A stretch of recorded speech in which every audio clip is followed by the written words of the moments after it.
All right. Hello, friends. Hello. Happy Wednesday. Happy Wednesday. It is so exciting to be here again for another week of super fun builds for Stand Up to Cancer. So as you know, have been streaming with Stand Up Builders to raise funds and awareness for this wonderful organization, as well as just to have my regular weekly live stream. So today we are going to continue to build some fun sets together, and we are focusing on, I'll show the instruction books. This set here, whoa! So Lego sent me the Suns Out, or I just saw Suns Out, Guns Out, and it distracted me. Yeah, right? Boom! If only. Lego sent me the SpongeBob SquarePants Bikini Bottom set to build with early access, and I thought it would be fun for us to do together. So I spent some time today starting the build, and I did one Technic portion of it that would take some time and some thought, so that I can show you that portion and continue building from there, as opposed to spending time during our live stream today. So there's bits and pieces that I've started, and while I started it, I watched for the first time ever the SpongeBob SquarePants movie from 2004. So I am fresh off of watching that. I have my Ken shirt on. I've got my Suns Out, Guns Out. And the reason for that is as we continue the process of supporting Stand Up to Cancer, if we hit certain milestones, I will do fun things. So in the past, last week I was doing every $10 donation, you got to pick which Pokemon I was going to build next. Today, it'll be, if you donate $25, then you can pick a number 1, 2, or 3, and I will put on that costume and wear that for a little bit, either until another $25 donation comes in and they pick a different costume, or until it gets too hot in here and I need to take a break. So that's why I'm in my lightest gear, so that hopefully I don't overheat. I'll tell you, they are 3 fun, silly costumes, yeah, so that's the main goal today. I'm also, as we're going through, going to continue to sing for y'all if you'd like. And so let me pull up where we're at right now. We are at $705. If we hit $750, that is the goal for this campaign, which is amazing, and it'll automatically bump up to $1,000, which is so cool. But if we hit $750, that'll be my next song. But since we're at 705, if someone wants to donate $25, they can put me in a costume. So that's the name of the game today. It's going to be lots of fun, and I'm really excited to share this set with you because it's actually really cool. The technical ability to create this pineapple shape is really, really fascinating. And that was the thing I was most excited about with this set, so I am excited to share it with you. I am going to close out a couple extra browsers so that my computer doesn't say, hey, there's too much going on, because I have way too much open right now. Let me do that real quick. What was my delay today was actually going to the garage to find all of these different costumes that I had. So, yes, excited about that. But tell me in the chat what you've been up to. Also, again, if you can't donate, that's fine. What I would love for you to do is to like this feed and to share it with somebody else that might be interested in joining. And that would be a fun way to also support this as well. So different ways that you can support without money too. So let's see what we've got in the chat. You need that set so bad. Hopefully you'll be able to get it soon. So I think it comes available on September 1st. I went on Fast and the Furious Hollywood Drift yesterday, and now they're doing AP previews. Yay! That's exciting. That's very exciting. How was the ride? Was that the first time you've done that ride? I can't remember if you'd said you'd done it before. So, all right, I'm going to switch cameras to this style so that we can all see. I'm going to put my cell phone over here so I have easy access to it if we need. And I'm going to start with bag number 1. So I'm going to do bags 1 and 2, which are the first 2 bags in this one. It's actually going to build out the Bikini Bottom sign and give us some minifigs and give us one of the smaller buildings first. So we'll do that first. There's lots of information about returning to Bikini Bottom. It talks about why they chose the different things that they chose in terms of the buildings. And it also talks about the history of it. So when we go to the first page, actually, It talks about, are you ready, builders? Since 1999, SpongeBob SquarePants has invited kids and playful souls on spectacular adventures in his underwater world. 16 seasons in, more than 300 episodes later and counting, the show's timeless appeal is still shaped by a mix of silly, goofy humor and a cast of quirky characters whose personalities bounce effortlessly off one another. So, they first released a Lego version of the Pineapple Home for SpongeBob SquarePants in 2006. That was Adventures at Bikini Bottom 3827. And they wanted to celebrate the 20th anniversary in style. So it's wild to think that this is 20 years ago. So yeah, Meet the Teacher's Night. Fun. That's exciting. And weird that we're already wrapping up our time here with summer. These months have flown by for sure. So I hope that it's a wonderful experience meeting those teachers. I'm guessing this is a brand new school district for y'all too, since y'all had moved, right? So that's got to be, hopefully it's a wonderful experience and that everybody has a great time. With our fundraiser, collectively, across all the different channels, you can see at the top, right above me here, $122,000 have been raised through our donations and streaming, which is just wild to me that has happened simply since August 5th. And what's cool to me is, you see it says 122,604.55. The 604.55 is from our community, as well as a little bit more beyond that, since we got to 705. So we have contributed nearly $1,000 from our community alone, which is so incredibly cool. And I'm so grateful for y'all's support. When I first set up the Stand Up to Cancer streaming, I had said my goal was going to be $200. Brix O'Brien laughed and said, do it higher. You can get more than that. You'll be surprised by your community. And I have been surprised by my community, so thank you. We bumped it up to 500 for that starting point. And with your donations, we got past that very quickly. So now we're at 750, and we're just going to keep climbing until we hit an end point on August 15th. So, all right, here is our little friend. And you can see, I want to show you how it comes together. So we've got basically regular minifig pieces here, but then Patrick Starr has this really interesting like headpiece that has the little kind of bubble stomach type vibe as well. So that's going to slide over to create this type of look for the minifig. I don't know how that is from before. I do know, I do have a sample of the top of our friend SpongeBob from before too, because I was able to pick one of those up a while ago at a Lego convention. I always like to have different characters that we can throw in our winter village, and so I was looking for SpongeBob and Patrick to put in there, and I found bits and pieces of SpongeBob, and that's as far as I got. So now I actually have them, which is fun to go in there. Curious also in the chat, let me know what your experience is with SpongeBob. Is this something that you like? Is it something that you've enjoyed and watched growing up?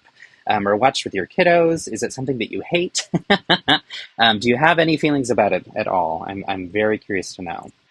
I'll share mine. So my experience is minimal. I had seen bits and pieces, of course, in social media and just being alive in the world, but never actually sat down and watched an episode until today when I watched the movie.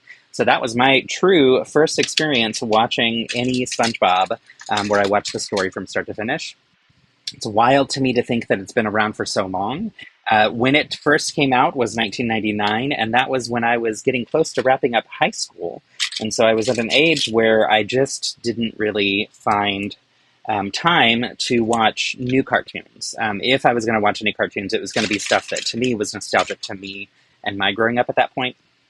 And so it just wasn't something that I really enjoyed at the time. And so, yeah, this has been an interesting day, learning a little bit more about this wild story. I love that it became a Broadway show, and I would love to see the Broadway show version just for the sake of being able to see it. I've heard it was really silly and fun and ridiculous, and probably nostalgic for people who grew up on it. But yeah, so interesting pieces there. Brandon says, I first watched SpongeBob via a 2007 DVD compilation of season 5 episodes. Nice. And then we've got Brian, minimal experience here too, mostly just that old movie, which wasn't my thing at the time. It wasn't my thing at the time. I would also say today, it wasn't my thing today. The humor is very silly and definitely geared towards kiddos. And I didn't hate it by any means, but it's not something that I probably would have chosen to watch had it not been for this set. And I was excited about the set simply for the fact of getting to learn the build techniques in the pineapple build and in Squidward's home as well. I knew, whoops, I dropped something. Where did it go? Oh dear. Well, that piece actually might be gone. So I'm thankful that we get an extra flower that's here. Whoops, here we go. So we got this. I'm going to go get an extra cone piece to put it in. So, but yes, anyway, I was excited to learn the build techniques and explore what the set feels like as you're building it out. So that alone was of interest to me. The two main buildings in this I thought were really beautiful, especially after seeing Bart's really fantastic build at Brick Rodeo and leading up to Brick Rodeo at our TechSug meetings. I was very excited about the idea of building this style of building. So looking forward to that for sure. Also, it has some interesting parts. So like this, we've seen before, but we haven't seen it in this color. Excuse me, I'm liking that we're getting it in the reddish-orange color. So that's a nice new addition to the parts list of fun goodies that we have. And yeah, anyhow, that's my experience. So let's see, what else we got? The Broadway musical has a pro shot on Paramount Plus. Really? Okay, maybe I need to watch it. Bart is so incredibly good. One of my favorite builders, for sure. He is so talented. He's so humble and so kind. And yeah, for those who are not in Texas or didn't get a chance to see, you definitely need to check out his page. He is Bart's Brickworks, I think. Is that right? I believe it's Bart's Brickworks on Instagram and Facebook as well. And you can see his fantastic tiki build. For a tiki bar. It was really, really well done. All right, so we do have stickers in this set, but the Bikini Bottom sign is printed. So you can see we've got these little, the corner round tiles that are printed here.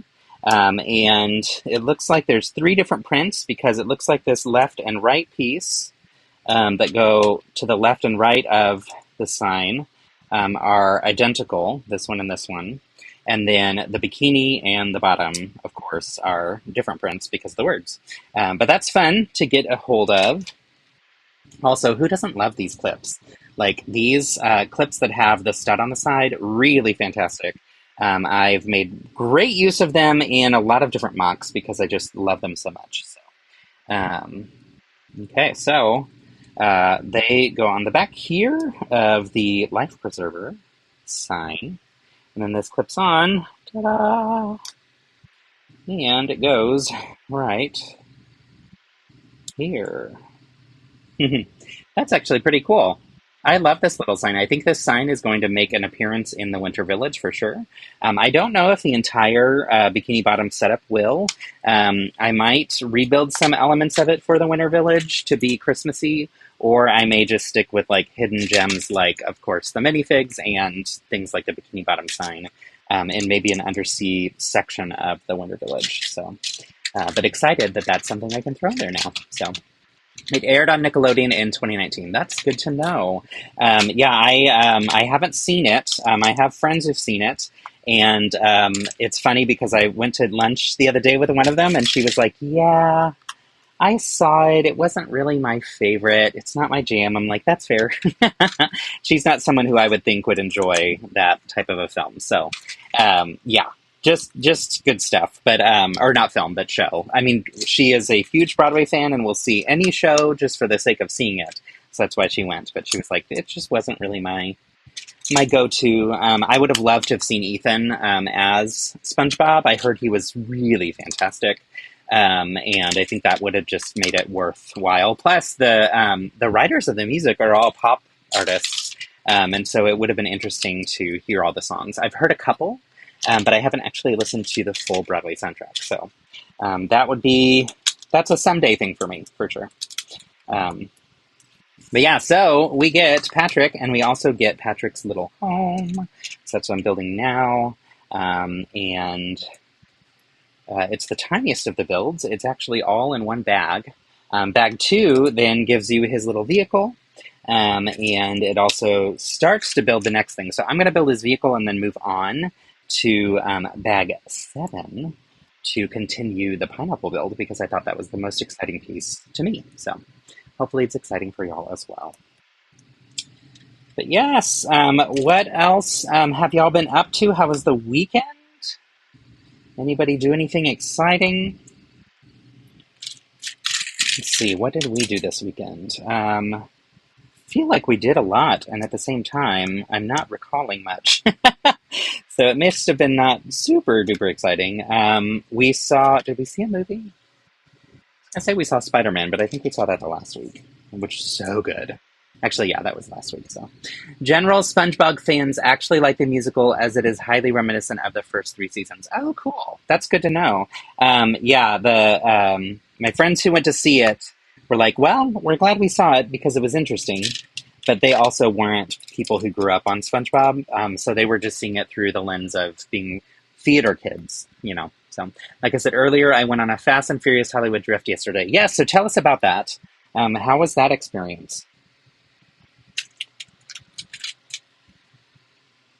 Really curious to know. I haven't been in forever to that theme park. I think I've only been once, and that was in 2017, I believe. So it's been a minute.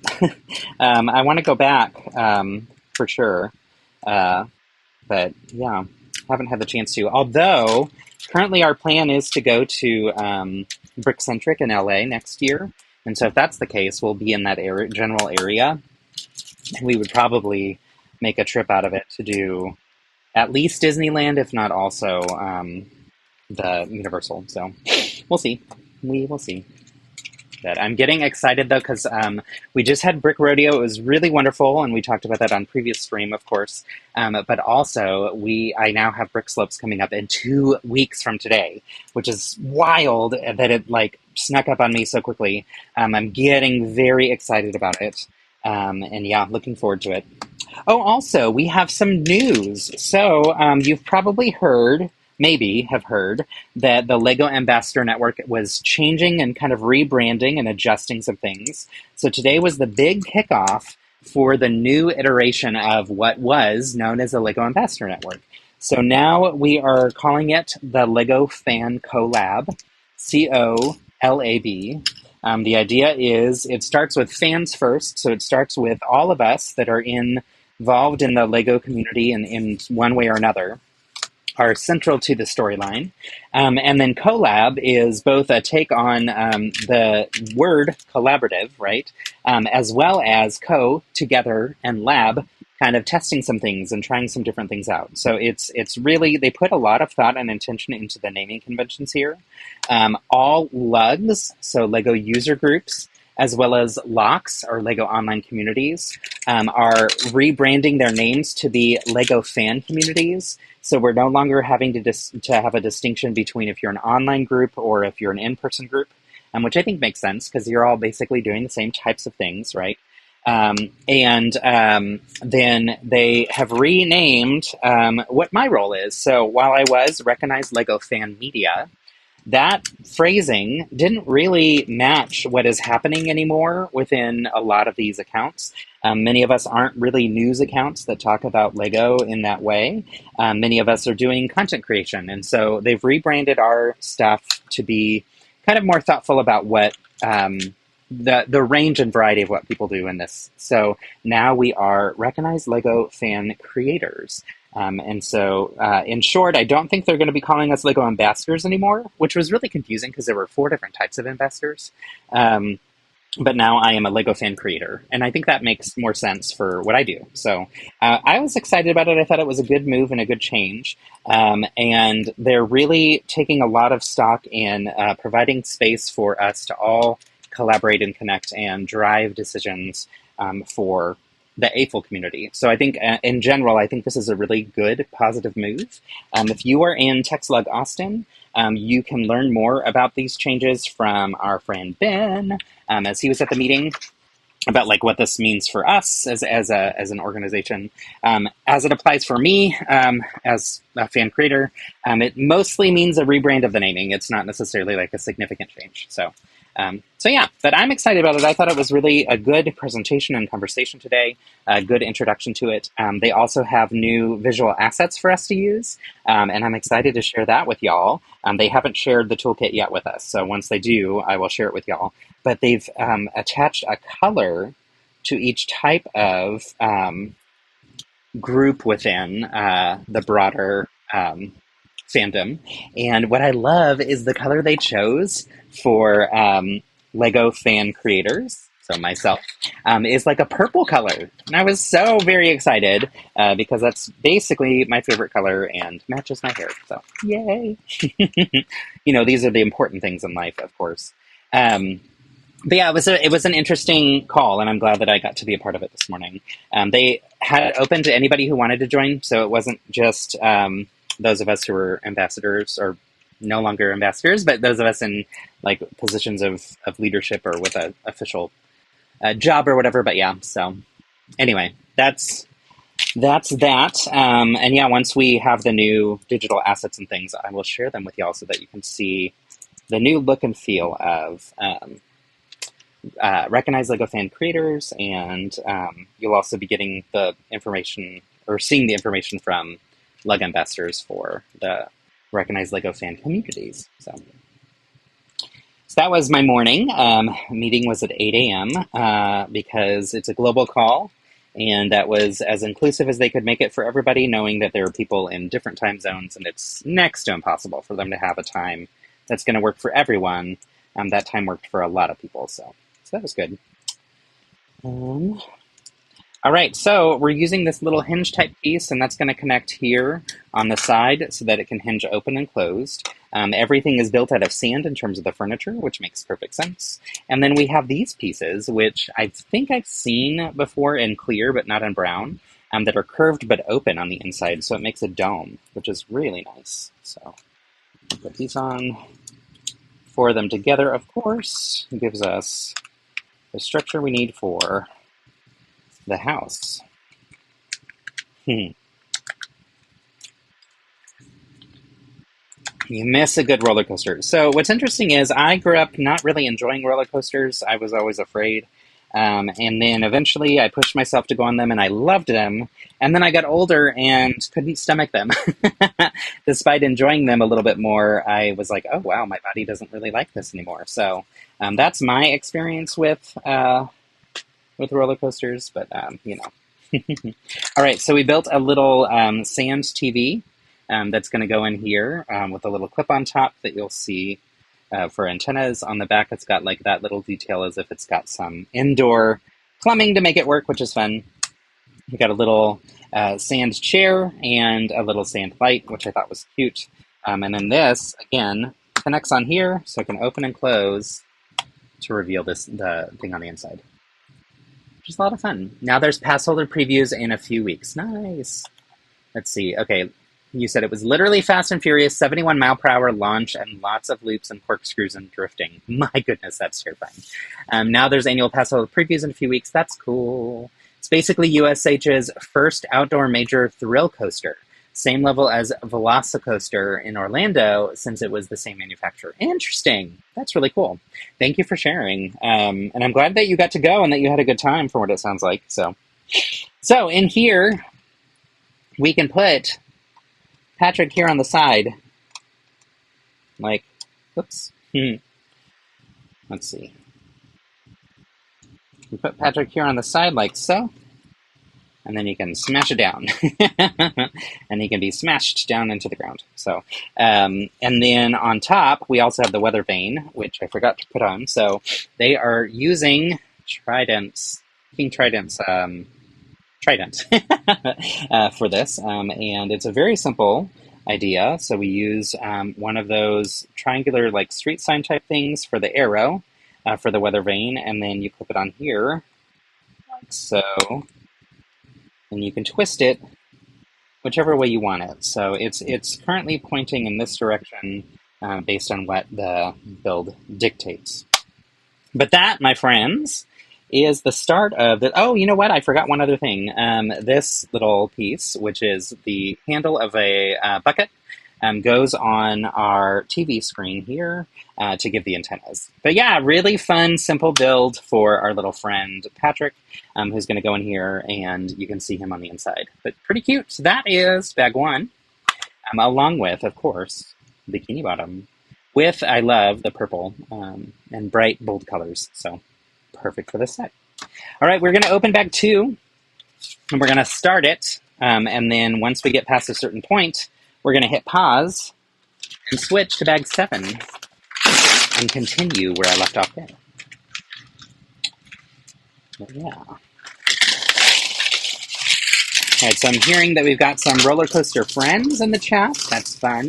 Not like I said, not something that I typically aim for in my life, just because my stomach doesn't really like handling that anymore like it used to when I was younger. But I do enjoy going to theme parks. I especially like going to ones where it feels like the atmosphere is a bigger part of it. So Disney, I think, does a fantastic job with that. I would say also Universal does a decent job, not as strong as Disney in my opinion, but still pretty good. And one other theme park that I love and that everybody should go to at one time in your life is Tivoli Gardens, which is a cool theme park that's super old. It's one of the oldest, if not the oldest, still operating in the world, and it is in Copenhagen, Denmark. So when you someday take your trip to the homeland and experience the Lego house and everything, I highly recommend swinging over to Copenhagen, spending some time there, and adding in part of a day, if not a full day, at Tivoli Gardens. You could do part of a day, I think, and be pretty good with it. If you've got kids with you, it may even be worth doing a full day there. We rode the rides. They were fun. They were well built and exciting, and also old and vintage, which is nice. But it's just a really cool vibe and experience. So the theming of the coaster is half celebration of the franchise and half stunt demonstration with a bit of LA car culture. That is cool. That is really cool. Fast and the Furious would be a franchise that I've seen like maybe 2 or 3 of the movies of, but kind of dropped off. And I know it's gone on and on and on. So I am curious about, maybe needing to go and watch some more of those films someday. But it just hasn't been top priority for me. So Disney has better theming, but Universal has better rides. I have heard that from other people as well. So I think especially for thrill seekers, that would be true.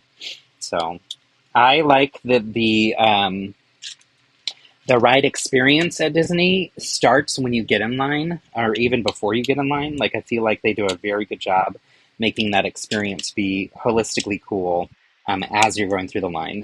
So that, to me, is something that I think is a big win in the Disney Parks category. But I have been to both Universals. The last time I went to the one in Orlando was forever ago. I want to say it would have been 2011. So it's been a while. That was for my 30th birthday, so 2013 would actually be true, not 2011. I think it was for my 30th birthday.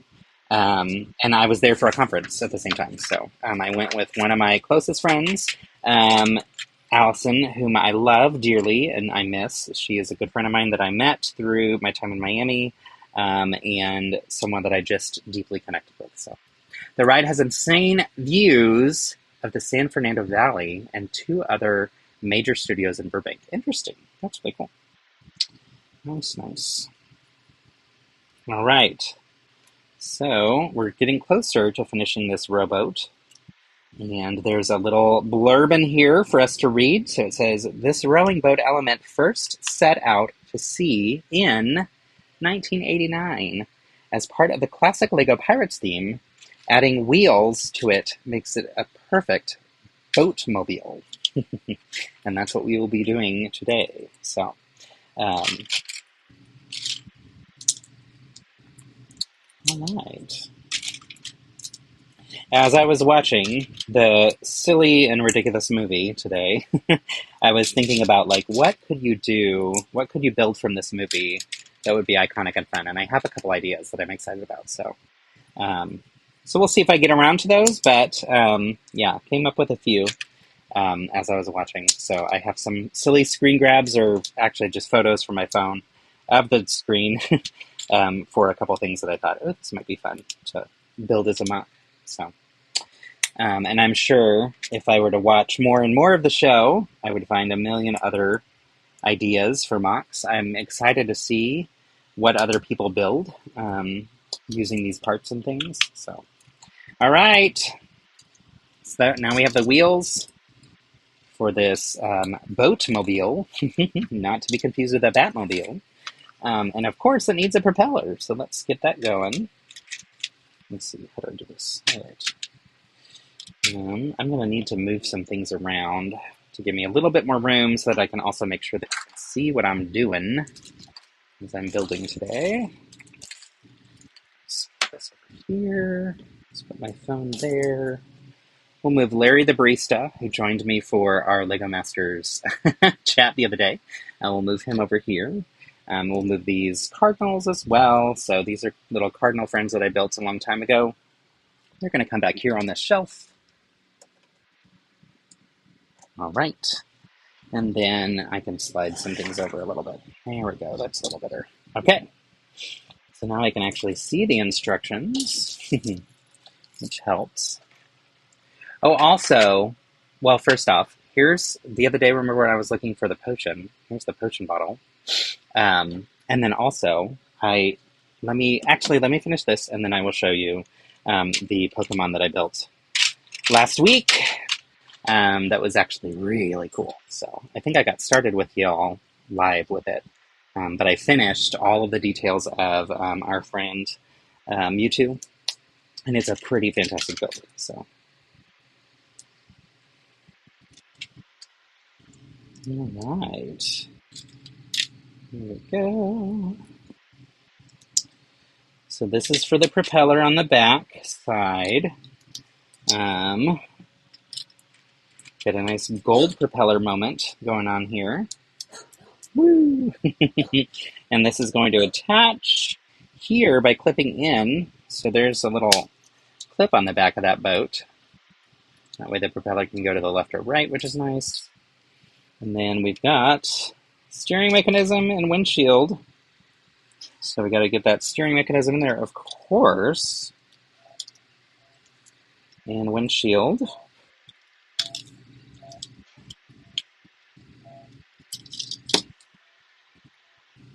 And then it says, okay, and then the little tiny thing at the very front. So we are using a little red bullhorn at the very front for like a little fun detail there. So, ta-da!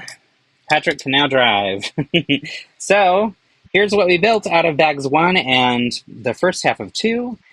We've got the inside of Patrick Starr's little place, as well as him, to go in his little boatmobile, which is pretty cool, and the sign for Bikini Bottom. So yeah, Orlando has SpongeBob, Patrick, and Squidward as meetable characters. That's fun. That is really fun. Let's move these over yonder, and by yonder I mean here. And I am going to take a Pokemon break to show you this one. All right, y'all. Take a look at Mewtwo. Let's see, let me zoom back a little bit. So really nice structure that we have for the whole setup. His tail also fits perfectly between these back wall type things. And I'm loving all of the different like string type pieces to show how it's all connected and attached with having Mewtwo stuck in the lab. So one cool thing here is we've got this button at the front that you can see here. When we push it, is that right? When we push it or twist it? Or no, I think it's when we twist it. Oh, that's why. I was holding it shut. When we twist it, boom! He can bust open, and you can see we actually have him on he's on one of these things to hold him up so that he's floating, which is really cool.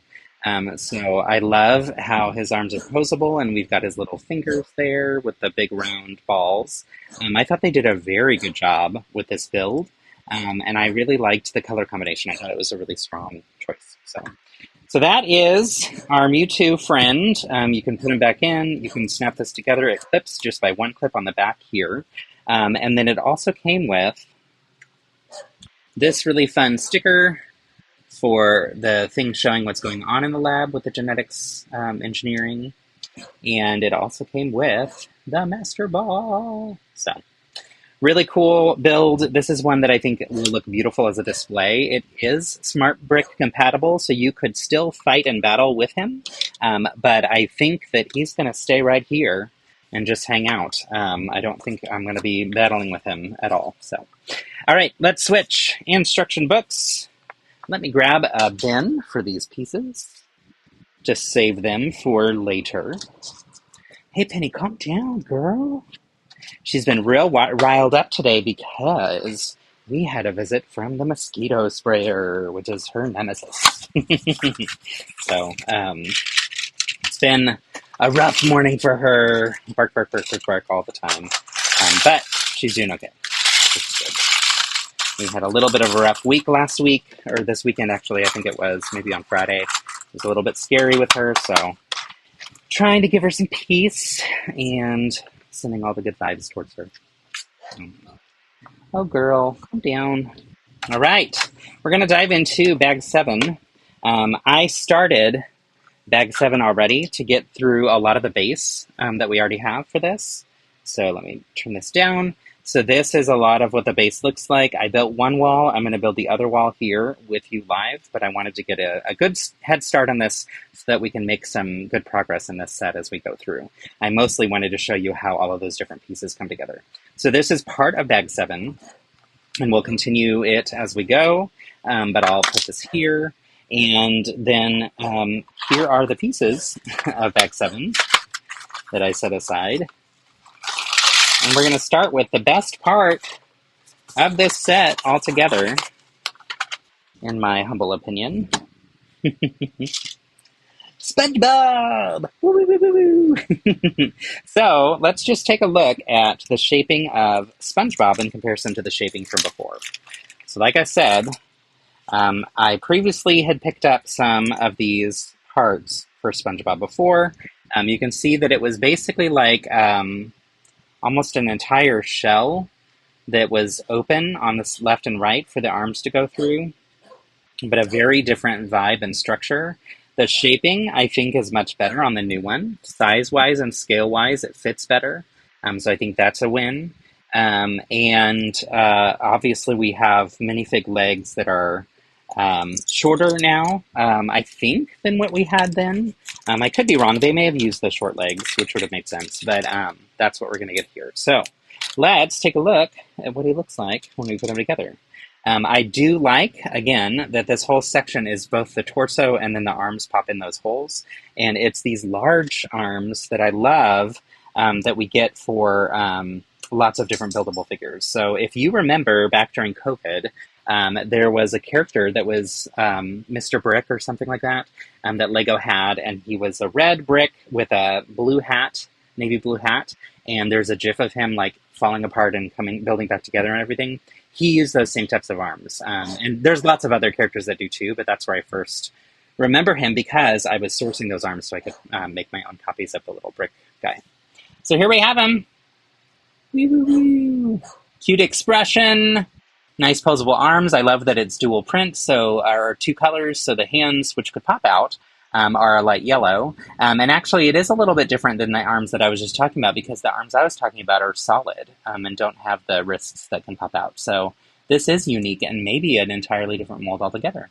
The legs are a dual print with some printing details in the front, which is nice too. So, hello, Mighty Morphin EJ! Good to see you, Enrique. Thanks for joining. You're good to go. We are working on SpongeBob SquarePants. And yeah, just built out Patrick Star at his little home.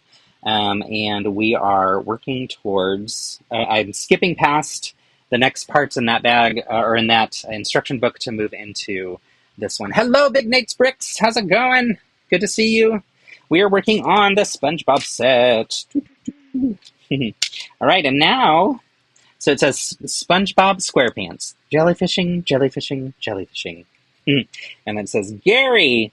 Meow. All right, Gary. Let's get you together here. So this is an interesting way to build a little snail. I like that his size is a little bit larger than what we've seen with brick-built snails before. I don't know how Gary was built before in previous iterations of this franchise, but we do get some great printed parts. So we have this one for the one side that has the studs on the underside. So this is a boat stud. And this one's going to go over here on the anti-stud side, like so. And then we have, where's the other one? Oh, the other one, oh, it's not printed on the other side. Never mind. It is, I thought they would just give us a round. Oh, that's why. Okay. We have just a 1x2 curved tile that's going to go right here above that piece with the two studs there. And then we have a piece that first came in the Monet set, the Claude Monet Bridge Over Water Lilies, but it's a recolor of a very classic part, the blue cherries. Doo-doo-doo. So, really cute, nice little Gary build. So, and a nice scale. I think it's good. So, awesome. Let's see. What do we have in the chat? A new Nickelodeon hotel is being built near Walt Disney World. Interesting. They also have a presence at Nickelodeon Suites Resort, a Holiday Inn, orange and green paint. That sounds fun. You were watching something about the new Universal Kids Resort in Dallas, and apparently it's terrible. Oh no! I've been wondering about how that's going to come together. So that looks cute. Definitely a nice addition to the shelf with the whole neighborhood. Agreed. And it has, the thing up north has a SpongeBob area, you say. Interesting.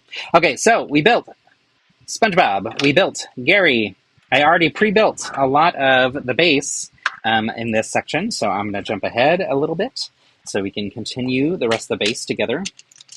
I liked how these walls were kind of curved a little bit, so I wanted to show you the technique, which is why I only built one half of it so far. And as I build this other half, I'll give you a sense of it. But they're using rounded bricks to create the different shapes that we need for these walls to angle at the unique angles they turn at. So it's a little bit different than what we're typically used to seeing. And I like that. I like that approach. So let's see. I'm besides myself that they didn't add shade. I'm exhausted just watching the video. Oh, gross. There's no shade there? That's wild. Like, that's cruel and mean and not safe, in my opinion. So UKR was definitely made with kids in mind. Think of it as Universal's version of Legoland. Nice. That's cool. So here's where we get to that first bit. We've got these rounded plates that are going to go at the base here, and the rounded plates are going to connect with these regular bricks here, right? But then on either side of them, we are using a round cylinder brick, and that allows us to put this here at an angle. And the other tip I'll give you is you can see on the bottom of these plates how there's those registration marks from the printing of or creation of these bricks. I am putting them inward so that they face this way, and that way when I build the outer walls, it's going to be blocked. So, but you can see from above, really great way to create that interesting angle. By using those curved bricks, we're able to do it without any issues. So, next up, we're going to continue with more on the front here that allows us to also continue the rounded brick and rounded plate stuff. So,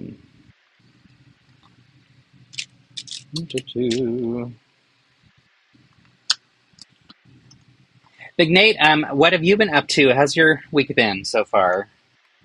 Anything fun and exciting in your world? Also, when you say UKR, is that Universal Kids something? I don't know what that stands for, so if you'll let us know, that'd be great. Hope I missed something here. Definitely missed something here. What did I miss? Oh, I jumped ahead. What did I do wrong? Ah, there it is. Okay. I jumped way too quickly into this. I forgot that we need to overlap a row of these 1x2 rounded bricks. So the scrolling banner at the bottom still says Pokemon. Thank you, Brian. We are not building Pokemon. That's a lie. That is a lie. A bold-faced lie, everybody. I was trying to test you to see if you would notice. Just kidding. I completely forgot. So let me fix that real quick. Let's see. Double click, double click, double click. Nope. Let's do edit this way. Here we go. Nope, that's not what I want. I'm on the wrong overlay. Give me the right overlay. Set info. That's what I want. Double click that one. Here we go. Now building Lego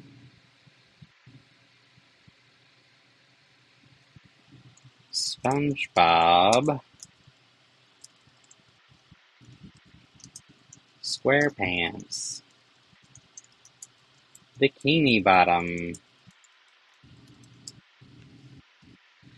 And I am going to change that 15 sets to be the set count.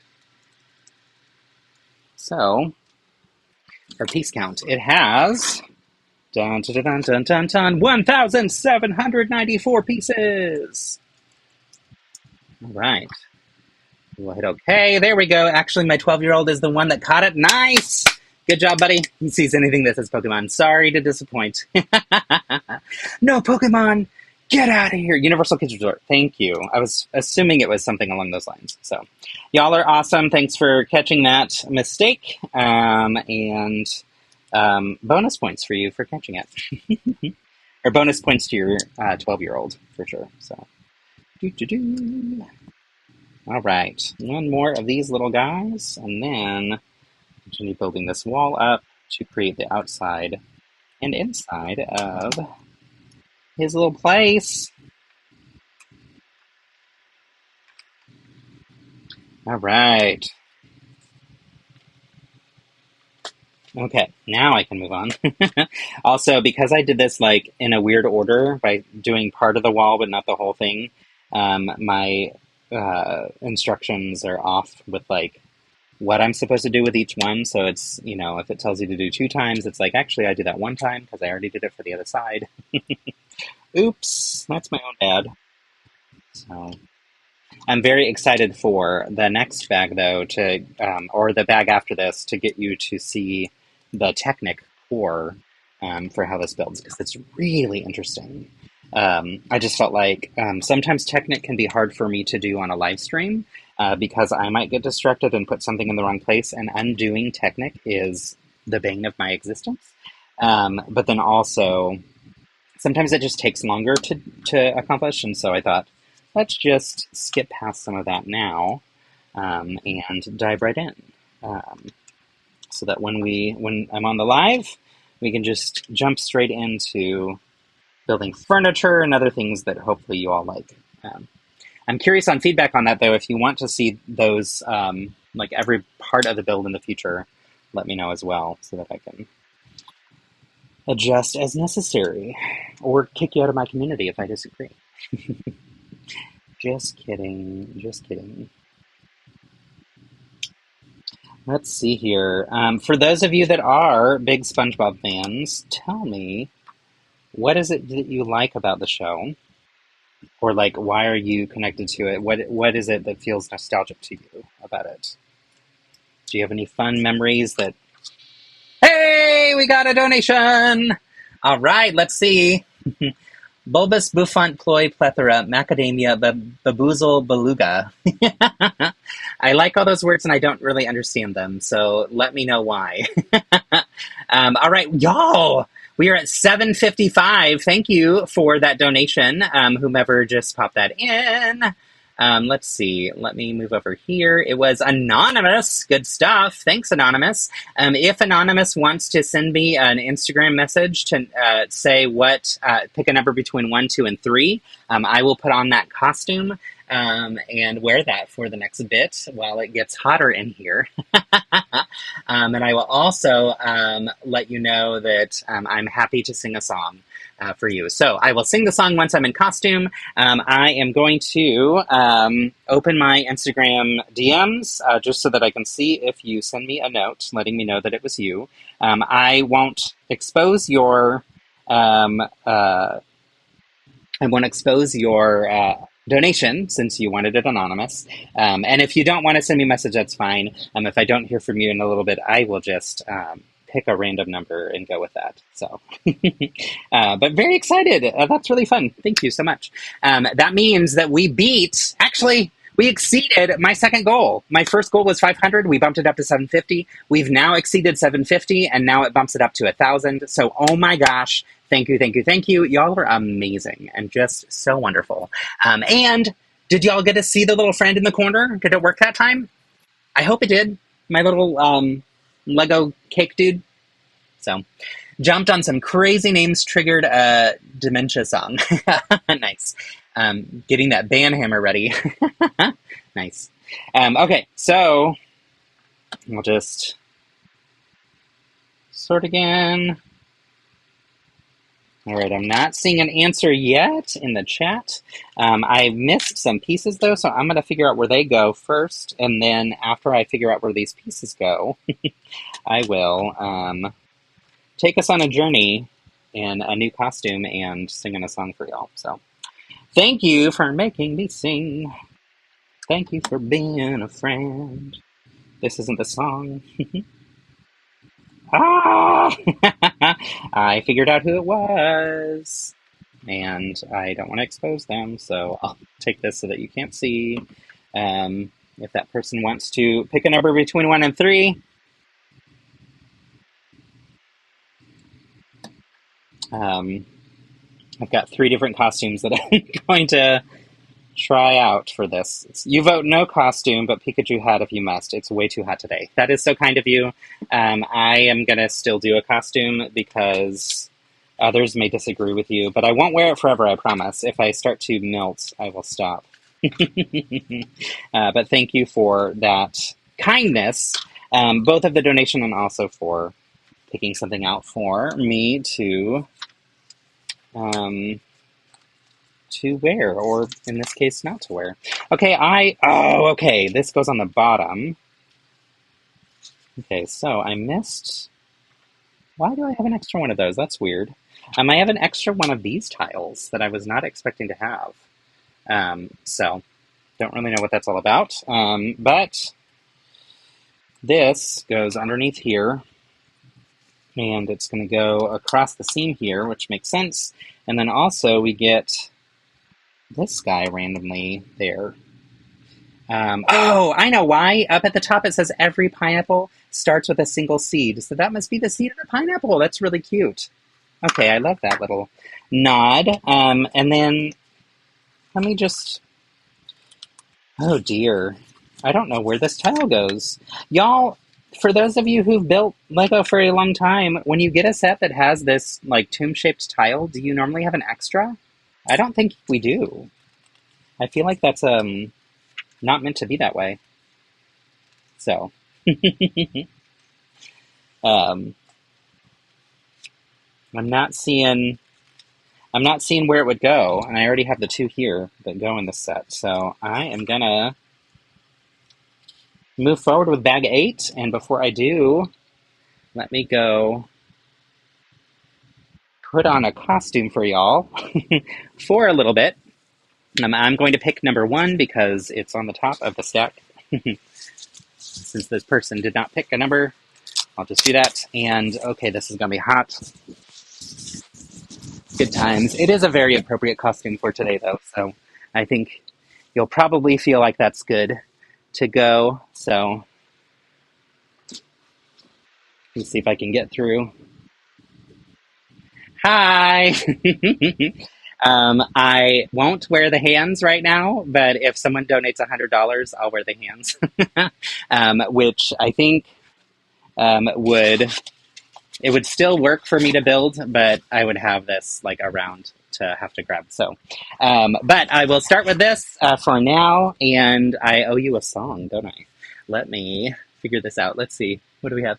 It's weird how SpongeBob has been around since I was a kid. Definitely part of the older crowd with FUN song and Mr. Krabs, I have an idea, right? Yeah. And I did not really watch it before. Oh my goodness, this is warm. Look at my six-pack, y'all. Boom, boom, boom. Feel like I'm full of muscles right now. Such a stud. All the silly jokes I could come up with. Okay, let me pick a song for y'all. Let's see here. I'm going to go to my playlist.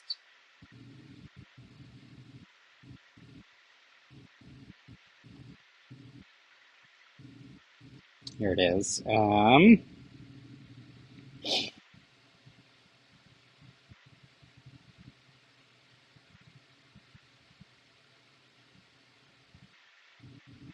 Did I sing Hopelessly Devoted to You already? I don't think I did. If you'll let me know if I did, I will pick a different song. But I think that's what I'm going to go with, because I don't think I've sung it yet. So if someone knows and wants to yell at me about that, that's perfectly fine, and I'll pick something else. Let me find my water.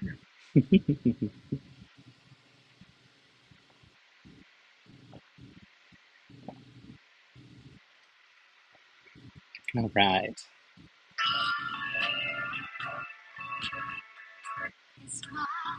All right, here we go. And you can interrupt the singing too if I did sing it already, and I'll sing a different one for you. Oh, let me switch the camera to this one. Ah! All right, y'all. Guess mine is not the first heartbroken. My eyes are not the first to cry. Not the first to know. Wait. Not keeping track, but Hector and I did go down a Grease rabbit hole this weekend because you did. Okay, no, I absolutely did sing this already, so.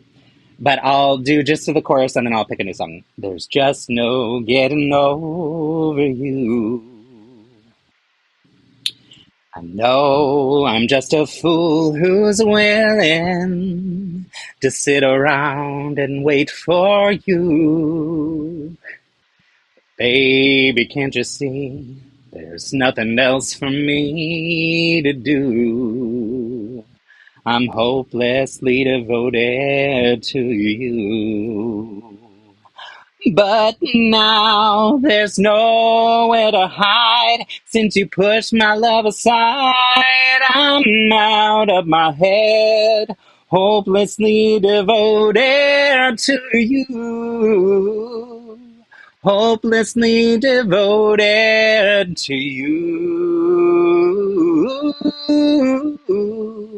Hopelessly devoted to you. Okay, yes, I definitely did sing that one. So, I owe you a different song. Let's see. Let me try this song.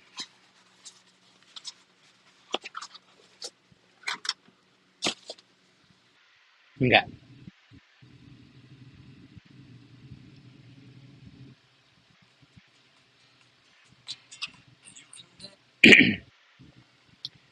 You can dance every dance with the guy who gives you the eye and let him hold you tight.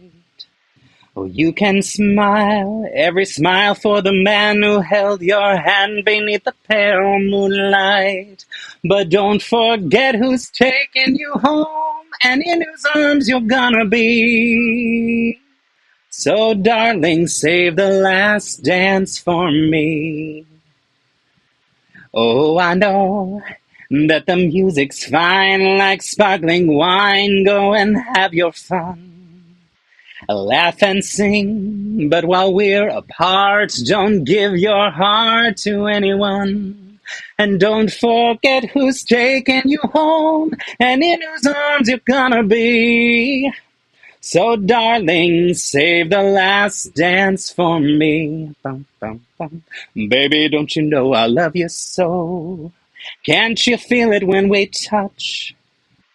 I will never ever let you go. I love you oh so much. You can dance, go and carry on till the night is gone and it's time to go. If he asks if you're all alone, can he walk you home? You must tell him no. And don't forget who's taking you home and in whose arms you're gonna be. Save the last dance for me. Bum, bum, bum. Bum, bum, bum, ba-da-dum, bum, ba-da-ba-da-dum, bum, ba-dum, ba-da-dum, bum, bum, bum, bum, bum. Oh, I know that the music's fine like sparkling wine. Go and have your fun. Laugh and sing, but while we're apart, don't give your heart to anyone. And don't forget who's taking you home, and in whose arms you're gonna be. Save the last dance for me. Ooh, you promised that you'll save the last dance for me. You make me promise that you'll save the last dance for me. Save the last dance, the very last dance for me. Ba-dum-bum-bum-bum-bum-bum-bum-bum, ba-da-da-da. Yay! Ah, as Lego minifigs would do when they celebrate. I kind of truncated the last part of that song because I felt like it was a little bit higher than what my voice was ready to sing today. So wanted to get through the end of it quickly. But there's your song for the donation. Thank you so much to our anonymous donor and for making me wear this ridiculously hot and fun costume while I build for a little bit. So I'm going to continue to build. I might get through an entire bag while building with this on, and then I may not. We'll see. It just depends on when I need a break from the bit of heat. But I do have a fan in here, so I promise you that it's not unsafe. It's just not the most comfortable. So, all right. So we're moving on to bag 8, and we are going to continue to build out the pineapple structure for our little friend SpongeBob. I love bag 8 because it builds out some cute furniture. On the inside, we also start to use some of the stickers. Oh, I forgot to show you some of the stickers. So there's 2 sticker books. One is this guy that we've got. I love the sticker in the yellow there. Then here's the other sticker set, or sheet. The one that's missing is the TV screen that was in our friend Patrick's home. So fingers crossed for When You're Good to Mama. I am adding that to the list, and I will be happy to sing that one. That is a fantastic song. And also, why have I not even thought to do any Chicago? I love Chicago music. So thank you for giving me more tunes to put into the queue. And also, that is a fun type of song, and also one that, like, this is the only setting where I would really get a chance to actually sing it, you know? So, yes, I'm down. Y'all, this is so fun.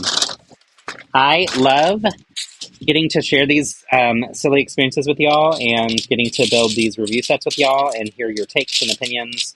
It makes it all the more fun to get to review the sets this way, so thank you for joining and for keeping me company and keeping me entertained, and hopefully y'all are entertained as well. So, all right, that bumped us up in the goal, not quite to 123,000. I'm curious, I'm wondering if anybody else is streaming right now. There might be a few others. Sometimes, like when I've been on, there have been a lot of others at the same time, and so that team total has just been like boom, boom, boom, boom, boom. And then other times it's been a little bit calmer. So I'm guessing this is a time when there's possibly fewer people streaming. Plus, obviously, the longer that we get into the fundraiser, I think the less that funds come in, which is fine. Totally makes sense, you know. But yeah. One thing that I wanted to mention for y'all too, so anybody who's already donated, I talked about this on the first day, but if you donated $10 or more, for every $10 increment in your individual donation, you get entered in for all of the drawings for all of the prizes. And so throughout these 10 days, at different price points, or donation points rather, different prizes were unlocked and added to the big pool for people to get and receive. And so everybody who donated on that first day, if you did $10 or more, got at least one entry in for the trio of Pokemon, which are right up here. So that massive one, and that's thanks to Brooks O'Brien. And then also lots of other prizes have been added to the pot as we've hit different milestone moments as a team total. So if you're curious about any of those prizes from our friends who've donated prizes for the pot, you can find every single announcement on the Stand Up to Cancer Stand Up Builders page, which you can get to through my link, or, which let me put my link in there for y'all to have too. The other thing that you can do is you can go to the Instagram account for Stand Up Builders. Okay, I'm going to drop this link in here. So this should take us to, or should pop up the donation link. And again, this page takes you to information about the Stand Up to Cancer fundraiser as well. So it's not just a donation link, but that's also where you could go if you wanted to do a donation. So fun, and it's been such a joy to get to help out with this. So I've really enjoyed getting to add my channel to the fun. So on Sunday night, I got to participate in a really interesting little thing that was a live stream chat with one of the creators of, or organizers of this fundraiser, and he was doing 30-minute chats with everybody who wanted to join over the course of that whole day. And so that resulted in him being online for more than 9 hours by the time I joined, which is nuts. And then there were still people after me. But just to celebrate all the fun things that we're doing and amplify the work that we're doing too. So what was really cool is through that, I was able to share more about the LEGO Masters Rewatch conversations. And that made our time on Monday be really successful. We had a lot of people join, which was really cool. Many, many more than we've had throughout the whole series, which the whole series we've had lots of people join. So it was really a pleasure to have so many more friends in there. And it was just neat to get to chat with him about what this all means and kind of where it all started. Okay, this might be a hidden feature in here, and I need your help. What is in this, or what would this be? This is going to be inside the TV for SpongeBob's house. It could simply be just like internal organs of a TV, but I feel like the colors were chosen intentionally. So we have white, red, and navy, and on the other side we have orange, purple, and teal. So if you have any ideas of what that might be representing, I'd love to know. Whew. Y'all, I'm so happy that we've hit 2 goals and surpassed what I initially thought. I literally was going to just put $200, and y'all, you have been so generous and kind to support all of this in a way that we've been able to really do some really good things. So thank you so much.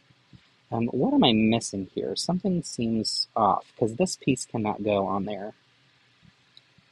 Oh, never mind.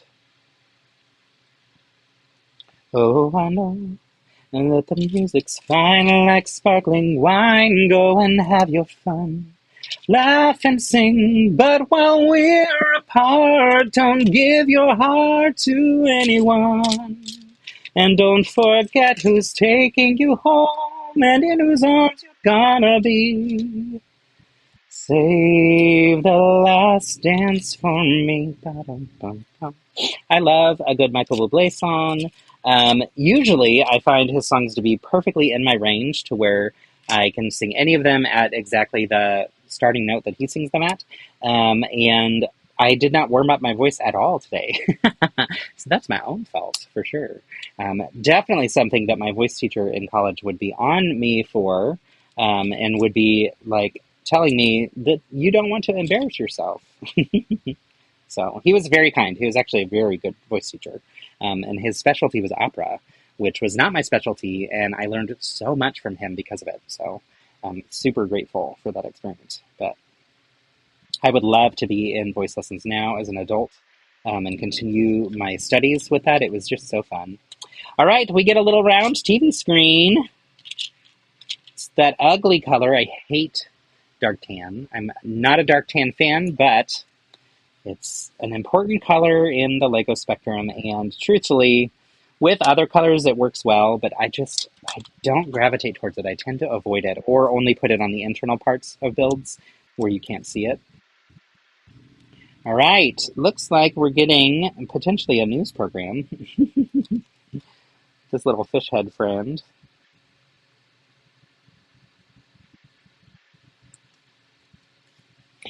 This weekend, while y'all went on your own musical journeys as a result of my streams, I went on my own musical journeys as well, where I was listening to lots of Sondheim. Sorry, Brian. I fell into it for sure and was like, this is just going to be where I'm going, which is fun. But had a really good time listening to lots of really beautiful Sondheim music. And one of my favorites is Company, so I was listening a lot to that one. All right, what's interesting is this little TV that's super cute. I like the shape and everything. It doesn't stud down in the house. It just rests here. Oh, no, it doesn't. Never mind. I was wrong. That makes more sense. I was like, I don't like that.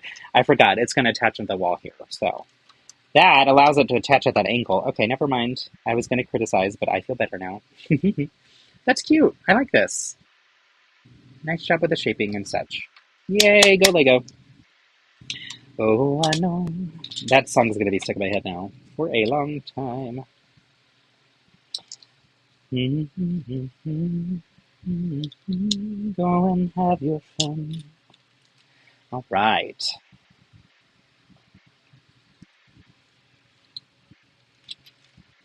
Trying to think of what we did this weekend. I know we did something. But, oh, that's what it was. We went to see a musical. We went up to Georgetown with my in-laws because they love to go see shows at Georgetown Palace Theater. And we watched 42nd Street, which I happened to have been in high school. And if you know the show, you will laugh at the fact that our high school didn't really do tap dancing during the show. Y'all, it is a tap show. Like, you have to tap dance if you're going to be in the show. We did do some of the steps that you learn in tap dance, but we didn't wear tap shoes. And it may have been that, like, some of the people did, but I don't remember that at all. And I was just in the chorus, and so it was not... I remember when I first saw the traveling version of the Broadway show that came through South Carolina when I lived there for grad school. And the opening number, the curtains go up just enough that you can see their legs and you hear them tapping and see their feet tapping. And I remember being like, wait, this is a tap show? I am so embarrassed that we did this in high school and did not tap the way that you should. Like, why did we not? Like, that's just ridiculous. Now, I will say, like I said, we did do the tap steps. So, like, I remember learning a time step and everything. But, yeah, I bought my tap shoes for the first time here in Austin when I was an adult because I wanted to take tap lessons. So, clearly, we were not doing it right. So, but it's a fun show, and it was nice to go there. So, you made a playlist of the Wicked soundtrack comparing the Broadway musical and the movie duology. Nice! I have listened to both 1,000,001 times, and I like both for different reasons. I honestly feel like they feel like very different things to me. That's a fun way to give the smooth texture on the floor, right? I know. I was like, this is just ridiculous, just ridiculous. But it was fun to learn some of the classic tap steps. But oh my gosh, y'all, like, come on, that's embarrassing. All right, we're getting this really fun chair type setup. And it's going to attach on the wall as well. So it attaches here, and this pushes down as well, like that. So we get the really, like, throne style of chair. So nice setup. And then here, somebody tell me what this is, because I don't know what it would be. But it looks like a purple ice cream cone sideways. I'm sure I'm missing some kind of reference here. But let's see, where did the pieces go? Here we go. Does anybody know what this purple ice cream cone thing would be for? Is it like a little, what would you call that? Like maybe a statue or something that he has in his house? I just don't know. Oh, I don't know enough about the show to know. We didn't spend much time in his house during this movie. All right, it says, I've got all the friends I need right here. This is Penny and Chip, and say hello to Use Napkin. All from SpongeBob SquarePants. Okay, so here we have Use Napkin. And we also have Penny. Okay, look at this. Let's see if I can get it close enough for you to see the detail on this. Here, let's do this. It's going to be hard unless it focuses effectively. If I can get it to look at my nails, screen. Look at my nails. Hey, screen. Yeah, they need to be redone. I know. It's embarrassing. Okay, why isn't it not? Let's see. What if I block that? Now it's wanting to focus on my watch. Come on, work with me here.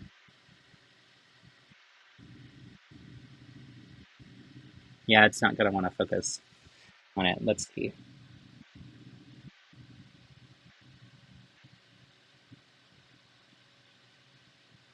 If I bring it back a little bit. Gosh, that's really hard. Sorry, y'all. I really wanted you to see the detail on this, but let me push this up a little bit more and see if I block more of my body, if it does. There we go. Almost. There we go. Can y'all see that? It is a printed part. Okay, that's enough fun there. Anyway, this is Penny. Not to be confused with our dog, Penny. And this is Chip, which is just this little rounded tile. So here we got Chip. And here we got Penny. And here we've got Used Napkin. Gross. That's cute. All right there. All right, and then we have another printed part. This little green part. Oh, it's the little tiny snail, but like a really tiny version of him. Let me find all the pieces and then I'll show you. I couldn't tell what it is, but I believe you. I know, I'm so sorry. It was like so small, and I was trying to get you some details. Now, this one I think you'll be able to see better because it's colorful. There it is. It's Gary! That's cute. And Gary is on this little side thing, so it also kind of gives the same vibe of a snail.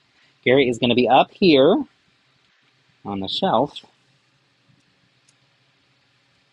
Yep, okay, cool. Nice. All right, and then we have some clips and things. So this is going to go out this way. And then we will go out the other direction as well. Yeah, I was glad to get to see the show with Philip's folks. We had a good time with them, and I always love to support local theater too.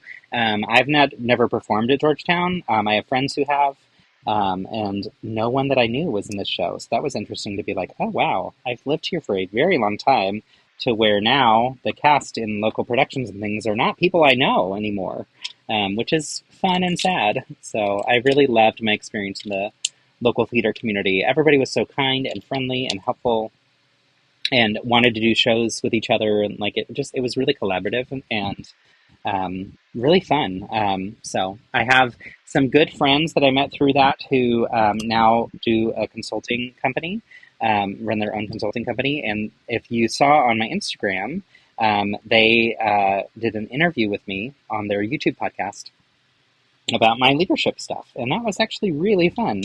So if you want, you can get to know those two incredible women. Actually, one of them wasn't there for the call, unfortunately, because her daughter was sick.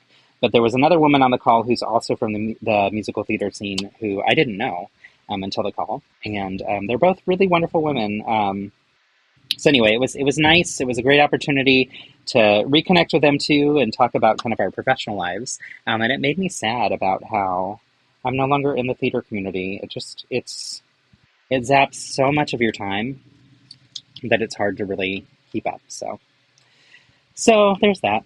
But still love to go and watch shows and support. I was looking into like what would the audition process be like for these Georgetown shows, but the rehearsal period is really intense, and it has been since 2011, so 15 years since I was in a show, which just baffles me when I think about it that way because it used to be such a core part of my life.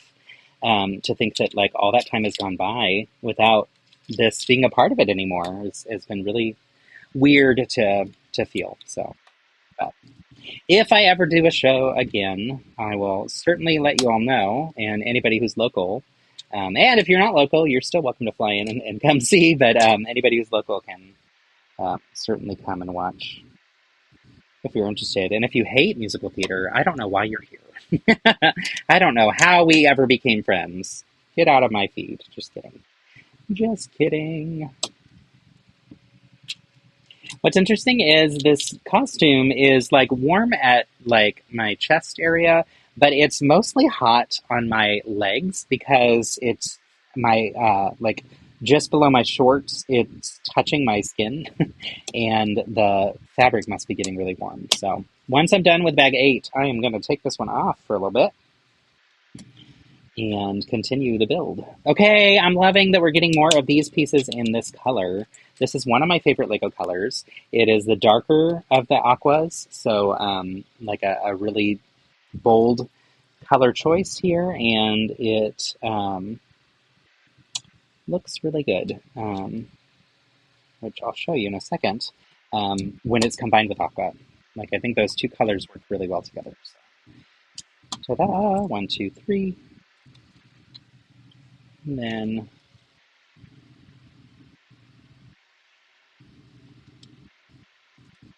one, oops, 2.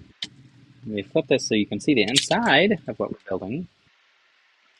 3, there we go. Okay, we have that in. Whew. All right, so now we have. Also, I decided to start today with a standing desk as standing because I knew I was hopefully going to be wearing a costume and thought that would be easier to build with if I didn't have to be seated, which is true, but I also forgot that that takes energy. So I may eventually sit down. We'll see. So is anyone planning to get this set? I know, Enrique, you'd said maybe that you might be interested with the idea of having it on display, but curious if this is one that others are interested in as well.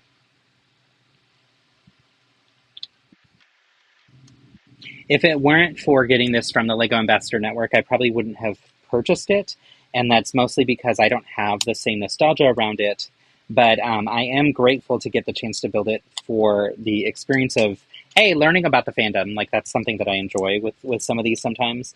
Although I usually try to prioritize things that I already am a fan of. But then also learning about the build techniques. This is a really interesting one. I know that there's been a lot of criticism around this set being too expensive for kids. And my thought is this isn't geared at kids. It's geared at older ones as well. So I don't think that it's meant to be one that we're putting out there for kids. I'm curious for those of you that have kids, if your kids watch this at all, because to me it seems like it's something that is more millennial focused. And so older, like already working in full-time job type style or, you know, in adulthood as opposed to younger kiddos. But maybe I'm wrong with that. So I don't actually know any of the sets that I'm really looking at. Maybe the DC3 if it gets cheaper. Totally fair. As a longtime SpongeBob fan, I will get this probably on my birthday. Nice. That's cool. Yeah, Brian, totally fair. Honestly, it wasn't one that I it was like, oh my gosh, this is the coolest thing ever. Instead, I looked at it and I was like, this build looks really interesting. Like, there's a lot that goes into this that's going to be really cool. So, like I said, I'm glad to get that experience. After watching the movie today, I can tell you that this is probably not something that I will continue to watch.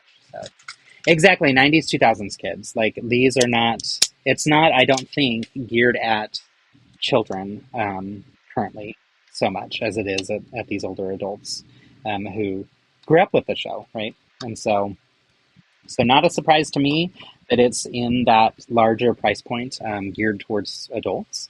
And I'm not upset about that. In general, I'm upset that sets cost as much as they do. So let's be clear on that for sure. I do think that, Lego sets are pricey. And when you look at the comparison of what they cost with cost of living and all that from before, it's not like they have gone astronomically up from when we were kids, but they still are expensive for sure.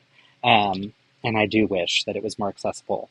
But I wouldn't say this one feels like it's beyond what it should be priced at in comparison to the outrage that people have shared with us. So, but yeah, I know when you're budgeting and when you're thinking about, do we have the ability and financial, are we planning financially to invest in this as a set too? Which it is an investment, right? Yes, it's a toy. Yes, it's a hobby, but it's an investment. And not from a like trying to, make money off of it type of thing. That's not what I mean by that. But just that, it's all of these things cost money and you have to be thoughtful about where you're putting your money. So totally get that. And I think, that's where you have to think about, is this worth putting the money into it or not? And I think it will sell fine. I don't think it will have any trouble selling. But I do think that, it's not for everyone. So let's see. When we were at Brick Rodeo, I was talking with our friends in the Gayfuls meetup about just introductions and that kind of stuff. And I was talking about like my approach with Lego reviews and such is to show some of the build techniques and things like that. That's one of the approaches I take. But that, it's a little bit different maybe than just like talking about piece count and price per piece and all that kind of stuff. And one of the people there said that she knows when I don't like a set because I don't spend any time on it. And I just thought it was really interesting because I've never thought of that being part of how I approach sets at all. So I was like, wait, do I do that like unintentionally and I don't even notice that I do that? So that was just like something that really had me thinking, and it was a head scratcher for me. I don't know that it's true, but yeah, it's got me wondering. So now I'm going to be paying very close attention to how much time I devote to different sets.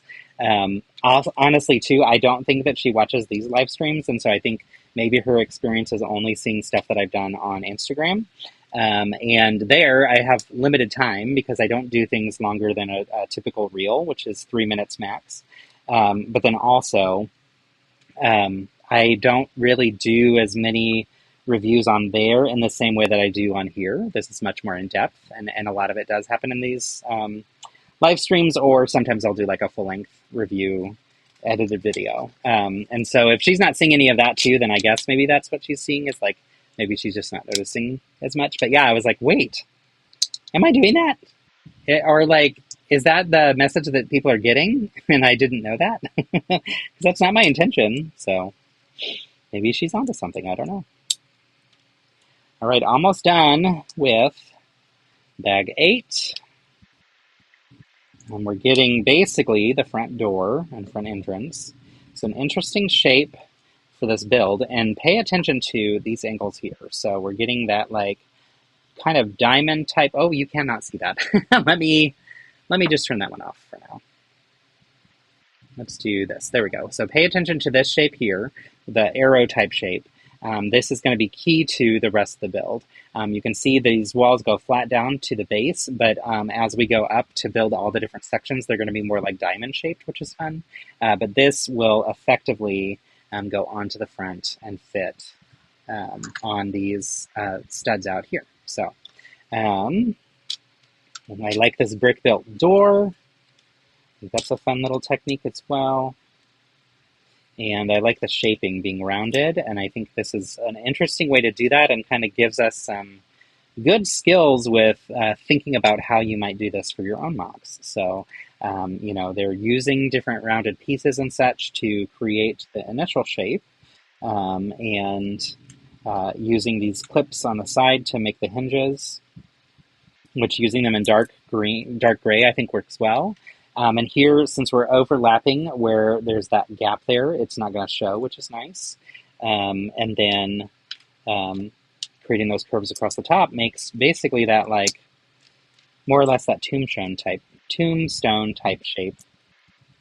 And here, interesting part usage that we'll get for the cover of the door that gives us that vibe of like a, what do you call that? The steering mechanism, the steering wheel, but I know it's not the steering wheel, the pirate's wooden steering wheel type thing. So that's going to go here. Here we used some clips in those rounded pieces to get those to fit perfectly as well, and that creates the hinges for the door. But that's a nice, whoops, oh, well, they fell right off. Let's try that again. There we go, now it's clipped all the way in. But that's a nice little way to open and close this rounded shape. And then here we're building out from the door wall a little bit more too. And this is going to get it so that it sticks effectively, but creates a little bit of that structure and shape of a pineapple. So let's put this one on. And I'll show you from the top. You can see how there's a plate here on the left and on the right that goes out to the sides of the door. So that's helping make it look completely covered once we add in all of those different pieces. So really cool structure. Oh, goodness. Lost a tile there. Where did that go? Oh, here it is. You have to be careful when opening the door. I pulled here, and that was the door frame. So instead, you have to use the a little bit of the handle of the wooden wheel type covering. So, but yeah, looks good. Also, you could push through from the back end, but it's pretty far back there, so it's hard to get your fingers in. All right, I'm going to take this off. Thank you for the donation to our anonymous donor friend, and let me get some breath. All right, let's get my head out. Oh, no, I got my AirPods, my glasses. There we go. Whew. Much better, much better. If anybody watches RuPaul's Drag Race, you might know our friend Bag of Chips from UK, whose phrase is much better, much better. Whew. All right, much better though, to get a little bit of breathing room. But again, thank you to our anonymous donor for that donation. That was really sweet of you. And yeah, let's continue with bag 9. So I've already built a lot of bag 9. And you can see, let me show you the instructions just to get a sense of what it is. But we are building a very interesting internal Technic core using Technic plate or Technic bricks in here, Technic parts in here rather, that give us some different shaping. And then we start to get some additional walls that start to connect. So I have built this structure for bag 9. Here is the structure. Let me pull this out for you real quick. Let's see. So this is the structure for bag 9 that you build. And you can see that we've got these pieces that are like, it's got the studs on them. They're connected in with some Technic pins into these angled pieces. And that way we can angle them up and down a little bit too. We also have some in here, the red, that's the exact same type of thing. And they go left and right that you can see as well. And it goes around and we can keep kind of moving and twisting them. So these are going to be very helpful as we start to put on the different plates of the sections. And then we have 2 walls that are base walls for the build. This is like a side wall for the house, which is cute. And this is another side wall that has the beautiful printed part for that window. Look at that print. It's a really nice print. It's a 2x2 tile, round tile. And these, on the back side, have these red pieces in and that have the axle holes. So we're going to slide those in, and the first one is going to, let's see, this is the second one. The second one slides in over here, so you can see the axles here and the axle holes here. That slides in like so. This one slides in like so on this side. And now you can see how they curve in to create the shaping of a pineapple. So we could do them straight up if we wanted to, but we can also have them curve a little bit more. So the way that this is set up is really to create the beautiful shaping of a pineapple, which I just think is such an interesting take here. Now, this should connect using these bricks on the inside. So you can see the axle bricks that have the axle hole through them, 1, 2, and 3. They're going to connect on here where we have the gray plates, these 1x2s. So I thought this was super duper impressive, and just wanted to build it fast though because I knew it would take a lot of time to do on stream. So I wanted to dive past that a little bit with y'all, and connect it first so that I don't have to spend too much time on it. And something is stuck to where it's not wanting to attach. So let me figure out what's going on here. There's also all these different like rounded pieces that are spacers. And that should help us. Hey, we got another donation! Woo-hoo-hoo! I'll be right with you in a second to take a look at that and figure out what we're going to do next. All right, there we go. So I had to kind of fidget with this and adjust it a little bit. But take a look at that. Like, such an odd frame. Let me pour this out so I can use this as a backdrop to show you the colors. There we go. Now you can see that frame better. Such an odd frame, but such a brilliant frame, right? And these, you can see, they're angled down. It's hard to tell because they're black, but they're angled down. And you can adjust those angles a little bit too. And same over here, same over here. And these red ones are going to angle to the left and right. So really smart math project here. Clearly an engineer helped out with designing this structure. So really cool, y'all. I'm super, super duper impressed and really happy to see it. So we are going to continue with bag 10. But before we do, let's take a look at our donation. Oh my gosh, thank you, Handstand30. Woo! So sweet of you to donate and so happy to have you here. If you want to pick a number between 2 and 3, so tell me 2 or 3, I will put on another costume. And again, don't feel bad about the heat. That's why I'm doing this. It's fun. It's silly. I will take care of myself and make sure that I don't get overheated. So no worries there. But just pick a number between 2 and 3. If you want to share it in Instagram as opposed to YouTube, that's fine too. I'll keep my Instagram DMs open so I can see as well. So, but oh my goodness, y'all are so generous and so kind. And I just love seeing this continue to grow. The donations and our community. It means so much to me that you're so generous and so awesome. So yay, awesome. So that puts us at, what's our total right now?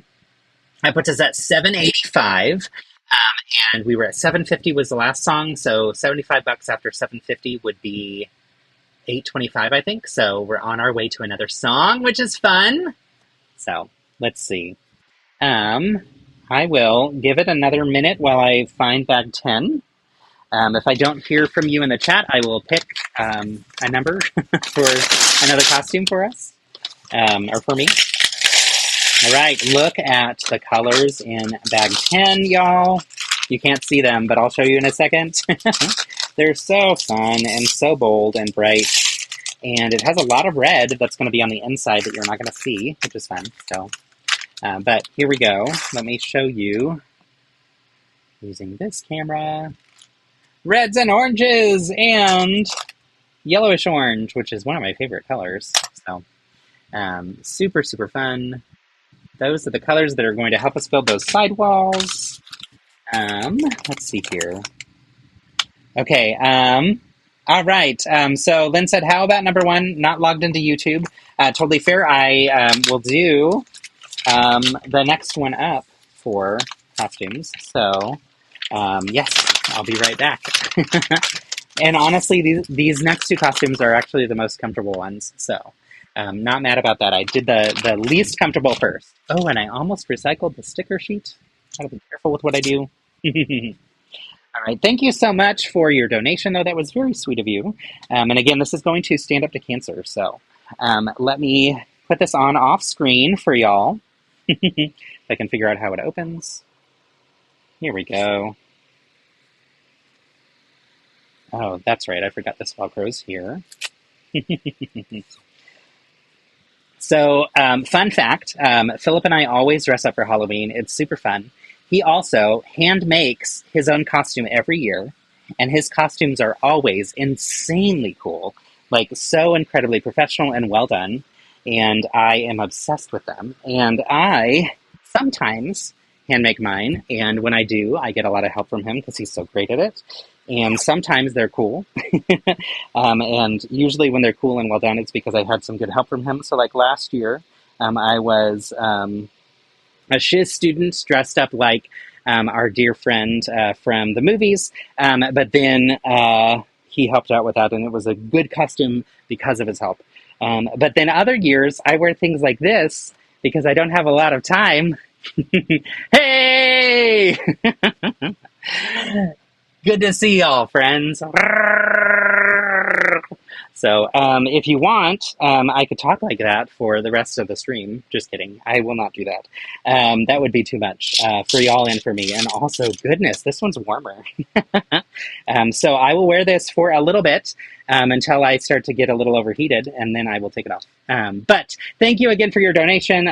Chewbacca said to send his thanks as well. And also, since I know you're a big fan of Star Wars too, this actually is an appropriate costume for me to wear for your to celebrate your donation. So, all right, I'm going to continue to build this and show you as I'm building it how this structure comes together because it's wicked cool. It's really, really neat.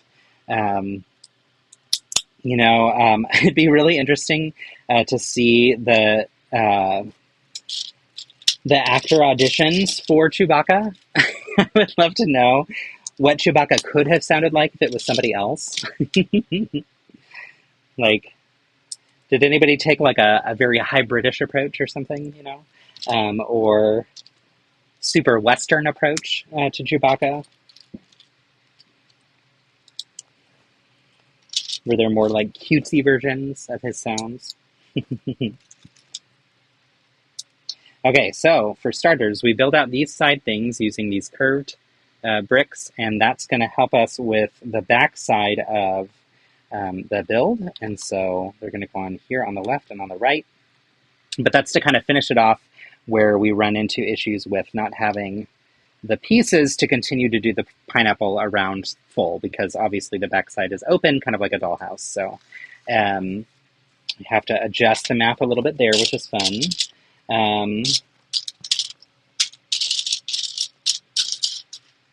Yay! Oh, yay! I love that you're okay. Good stuff. I love that you love the costume, and I'm glad to do this for you. So, thank you again for your donation. Super cool, y'all. I am so impressed with how we have come together as a community, both with donations and with just amplification and support, and also just being here to support me as I do this too. Like that alone is also a piece of support too. So, thank you for all that y'all have done to support me in this endeavor, support other creators too if you've hopped on any of their streams.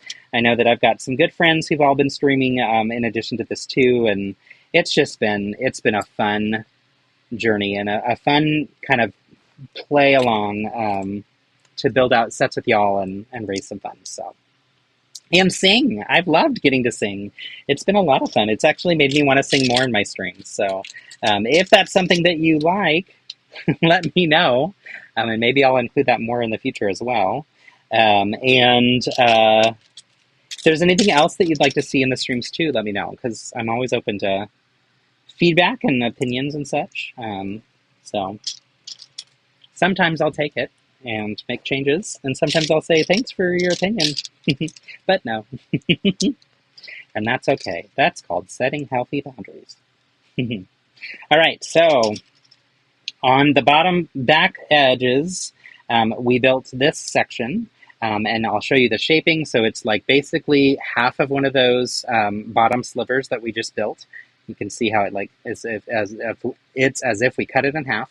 It curves off to the side, so it gives that finishing touch for our side view of the pineapple. And it's going to clip on right down here. So once we clip that carefully,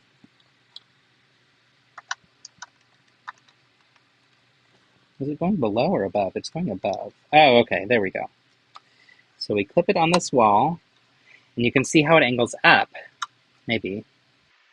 But see, it's like, it's making it so that all of these little walls are going to angle upward. Why isn't this one moving?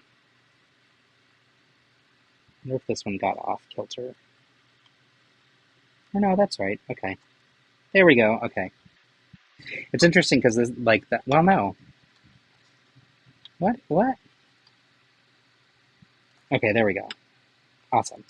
Okay, I think I have them all angled to where they're angled in a little bit. Like you can see, this one feels a little bit more angled than this one, but yeah. Pretty nifty.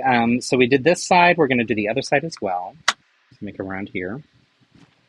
Whew, hot, hot, hot. You can feel that it will be time for a shower after this stream today, which is so fun. I love that I chose to do sleek costumes today because I wanted to change it up, and it was something that I already verbalized that I would do with y'all last week. But right before the stream, I was like, oh shoot, I need to go find those. And I asked for Philip's help, and we found 3 costumes. I'm sad to say the Elf on the Shelf costume was not one of them. So if you were looking forward to that one, I do not have it ready to go today. But if you're lucky, Elf on the Shelf Justin may just appear in a future stream. It is probably my favorite costume I've ever done. It is also a costume that I handmade myself, and was one of the easiest costumes to ever make.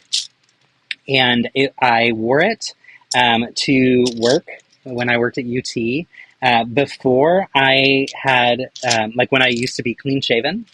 And if you know me, well, if you knew me then especially, but even now, I tend to look a little bit younger than my age.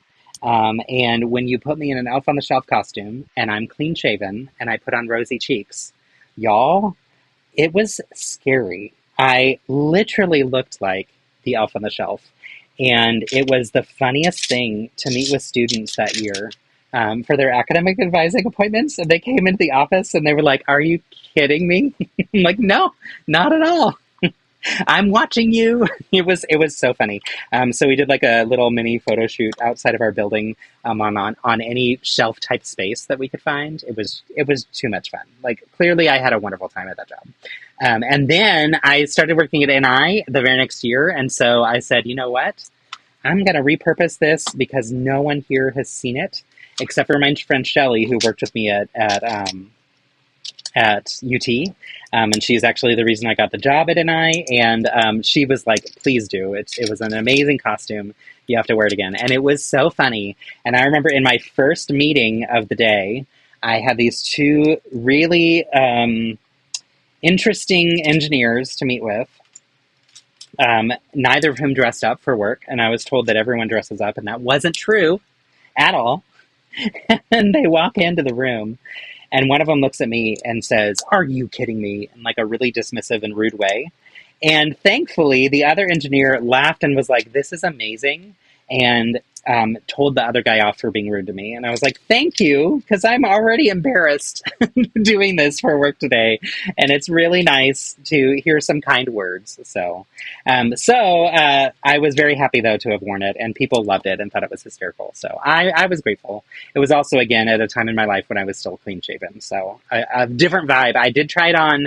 I wore it to something. Oh, I think it was someone's going away at work, and it was a Zoom call. So I put it on for their Zoom call and joined them to say goodbye to that employee as a surprise. But I did have facial hair, and it looks different with facial hair. I'm like, oh no, it's not the same vibe. But I wasn't willing to shave for that. So, all right, here is one sample of the pieces that we're building. So like you can see, they're like a diamond shape.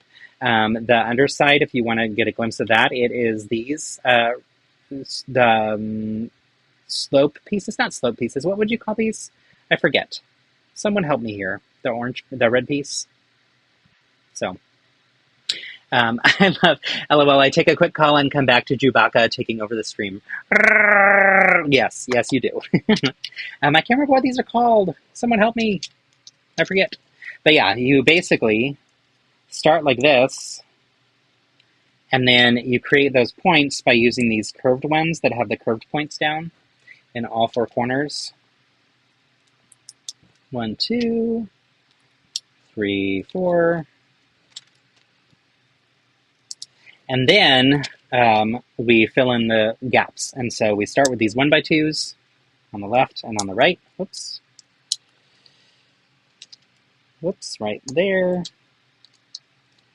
Like so. And then, of course, finishing it off with these triangles. So these triangle tiles fit perfectly. At NI, it was really fun because a lot of people did dress up. But it also was like some meetings you'd go into and it would be people in their like regular outfits and other people would actually be dressed up. And I was like, I like it when people play the game. You know, like in life in general, I prefer when people are amped up to just like dive in and play the game. And for that, I'll give an example. And this is not meant to be kudos to me, but it's just saying, you know, when I was told by Brooks O'Brien and other people, thank you, 3x6 wedge plate. I could not think of the word wedge. It was like missing from my brain. Thank you very much, Brandon. Anyway, when Brian had said, and a few other folks had said, the sillier the better for these streams for Stand Up to Cancer, I could have chosen to be like super serious or whatever.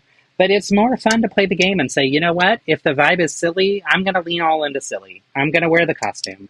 If it's too hot in my office, that's fine. I'm going to wear the costume and bring in a fan to cool it down a little bit. And I will also just pay attention to when I need to take it off so I'm not melting, but I'm playing the game. I'm just having the fun, right? When we were on Lego Masters and Will Arnett says, hey, everybody, we are doing a, what's it called? A conga line.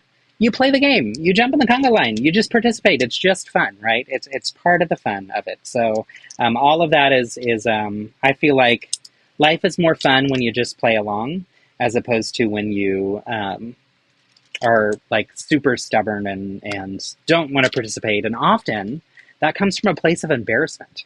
People don't want to be embarrassed. It's like, okay, I'm wearing a Chewbacca costume and building Lego for SpongeBob SquarePants, which is bizarre to me and something that I never really enjoyed. And also, like, I watched the whole movie today because I thought I should know a little bit more about this. It's not my favorite thing, and I learned that, and that's okay. But also, it's more fun to build the set now that I know more about the IP, right? Play the game. Just play along, so. This is why we're friends. We need to bring more whimsy to the world, right? More whimsy! If I were to run for president, which I would never do in my life, ever, I would run on a platform of more whimsy. That's not true. I would run on a platform of kindness, but whimsy would be a part of it. Okay, y'all, let's attach some of these pieces. I'm going to change the camera view, or remove that one so that you can see. So now we have these really cool diamond shapes. On the underside, you can see that when you put them on grid, it's going to create a diamond, which is good. These diamonds are going to go on, from what it looks like, this red one and this black one right here. So let's start with, let's start with, oh, I see. Okay, so see this and this, these two here, the diamond shape fits perfectly, and what's helpful is you can see how it fits in there and there with those angles. But that fits in perfectly there. Whoa, this is so cool. Oh my gosh. Y'all. Lego, stop being so good. Like, this is stupidly impressive to me. That's just so interesting. And then here, so those, it was like the top and bottom of the bricks would connect, but here it's the middle section is going to connect on this middle red one. But wow, like, this is just next level. It's so good.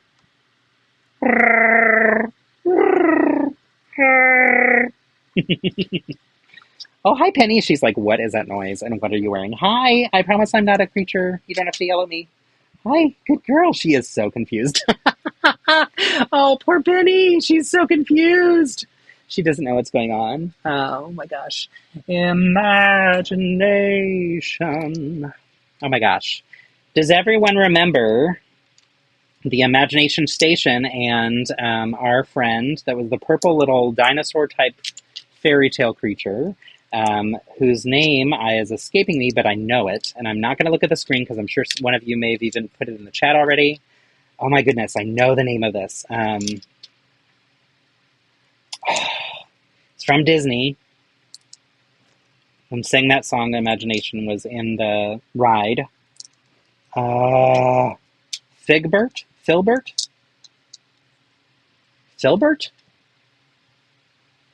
I don't remember. Figment! Thank you! Okay, yes, I gave up and had to look up. I knew you would answer right away, so that's why I was like, I'm looking away. I don't want to see it. Figment, yes. Such a wonderful character, and was one of the things that I was sad disappeared from Disney. Although there's lots of OG Figment fans that have kept Figment's life and story alive to where you can still buy like Figment merch and things. So I love that Disney does that. All right, so we're doing another one like this, but what's interesting is, actually what's really weird is you do the exact same thing twice, but they make you build it twice. I don't really know why. I don't know why they did it that way, because they could have just said, like, build this 2 times. But maybe it was because they wanted to show you each one going on separately. I don't know. Anyway, let's do it again. One more time! Whew. All right. One little spark of inspiration at the heart of all creation. Oh, I love it. I need to, like, look up the lyrics to that song again. I remember it being something that was like so pivotable. Oh my gosh, y'all, this costume's getting to me. Pivotal to my growing up experience. I loved that ride. I went to Disney when I was 7 years old, or maybe younger. I might have been 5, 6, or 7, somewhere in that range. And I remember bits and pieces of it, but I also don't remember a lot of it because I was so little. One of the things I remember, though, was going on that ride in particular. Another thing I remember was going on the... Oh, these are different! That's why! Oops. Okay. Now I see. Okay, let me fix that then. Okay, my bad. Sorry for complaining, Lego. Of course you knew what you were doing. Silly me to question you. All right, so on these ones, instead of making the full triangle, or I mean the full diamond shape, we're making like a one that has 2 sides that have been chipped off a little bit. So here you see there's like the 2 little chips on the left and on the right. That is so that this one, so this one's going to go first on this main section here in the middle. And this little piece is going to go facing down, and that's going to help with the spacing and with the angle so that it like pushes up against the thing underneath to have it at the right angle. This one, however, is going to get that piece also to help with the angle, but is going to go here. And it creates a different style of top, and I'm guessing this will be for how we connect the top of the pineapple eventually too. So you can see these can angle in more if we want them to, a little bit. And then I'm guessing we'll do that same build a second time, but this one's going to be different because it has a window. To the window, to the wall. I won't finish that song. It's not appropriate. All right. So yeah, now it makes sense to me why the instructions were a little bit different each time, because it was a little bit different each time. I thought it was like, why are they avoiding saying do this 3 times?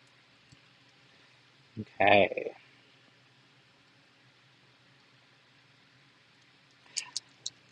All right, almost done with bag 10. And then I will have to say that it will be time to take a costume break because it did get a little toasty. But I'm so grateful, again, for the donation and for the silliness that y'all lean into with me. It's so much more fun to live life when we can be whimsical and fun and silly than when we have to be stuffy and whatnot. So, all right, let's connect this one too. And now I'm going to turn off this screen so that y'all can see a better vibe. What a jump from Figment to Little John, right? I know. Hey, Mad Lib! Lego streamers forever. Y'all, look at this. This is so freaking cool. Whoa. Yay! Oops, I missed something. Do you see what I missed? I do. It's right there. Well done for everyone who is raising funds for Stand Up to Cancer. Woo, woo, woo! Good to see you, friend. How have you been? Also, is the weather beautiful and amazing there, or is it hot like it is here, too? This has been so much fun to do Stand Up to Cancer. It's my first year ever doing it, and I'm so grateful, and my community is the best. Okay, I love these windows. Let me turn the camera a little bit more. I'm loving these windows. Really, really good setups. The front door is pretty awesome. The angles of all of these little pineapple sections, like this is super, super cool. And the fact that you see a little gap of light coming through actually, I think, works in its favor because it adds more to the depth of how this is supposed to be. Okay, y'all, I have to stop. I have to derobe from Chewbacca. So goodness gracious, it got a little too toasty all of a sudden. Like it was like this instant, must be out of this costume right now. All right, yay! Woohoo! I'm free for a little bit until another donation comes in. Thanks, y'all. And thank you again to my friend Lynn for the donation that had me dressed up as Chewbacca for a little bit. And to our anonymous donor who had me dressed up as a Lego brick. That was fun. So, whew, I can breathe. We're going to dive into bag 11, but let's take a closer look at bag 10. So, this is bag 7, 8, 9, and 10. Really beautiful facade of this building. When we flip it around, Wicked Witch. There you can see the TV. You can see the used Kleenex, the chip, and the penny. You can see the awesome chair, and you can see this thing that I don't know what it is. So someone please help me if you know. You've been doing great. Awesome. Glad to hear it. And it's so warm there. I figured that was the case, which just makes me sad. It should not be as warm as it is everywhere. Like, this is too much, y'all. Can we just change the plan for how the weather is working right now? Because it's gross. No one deserves this. All right, let's continue. Do y'all want me to continue the pineapple build, or do you want me to switch to Squidward's house? I'm happy to do either. For the pineapple build, we've got bags 11 through 14, so there's 4 more left. For Squidward's house, it's this one, and we've got bags 2 through 6. I mean, I will get through. It's only, what time is it? It's 3:30. I'm still planning to stream for another 2 hours, so I think I'll get through all of it, but if you want me to pause on the pineapple and switch to the other one, I'm happy to. So I'm just taking a breather while I let you all think about this. So let me know in the chat what you think. And actually, I'm going to take a coffee break real quick and actually get some coffee. So I'll be right back.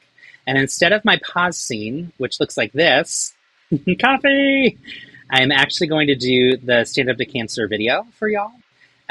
So yes, someone hit the done button for Summer. Totally agree. So yeah, watch this quick video, and while you watch it, I'm going to go get a refill on coffee, preferably iced. I stand up to cancer for those who continue fighting every single day. I stand up to cancer for my family. I stand up to cancer for the friends and family that have had to fight to live. I stand up to cancer to honor those we've lost and to help support those who are still fighting. To give families and friends that opportunity to spend as much time together as they can. I fundraise for Stand Up to Cancer as a survivor of cancer myself, for my uncle, for my friends, to make the world a better place. And my fellow stand-up builders. We are standing up to cancer. Because cancer almost took my life, but I'm still standing. It's my dream that no one else has to go through what they went through. That's why I'm standing up to cancer. Because it has affected so many people that I love. Because as a survivor, I want to give hope and a voice to other survivors. Because its scourge can and will be stopped in our lifetime. Because cancer sucks. I stand up to cancer for survivors like me. In honor of some of my mom's dear friends. For my mom, for my grandma. For those that are just diagnosed. For those who don't have anyone to fight for them. And I stand up to cancer for my late grandmother Mary. For family members who had unfortunately lost their battle with cancer.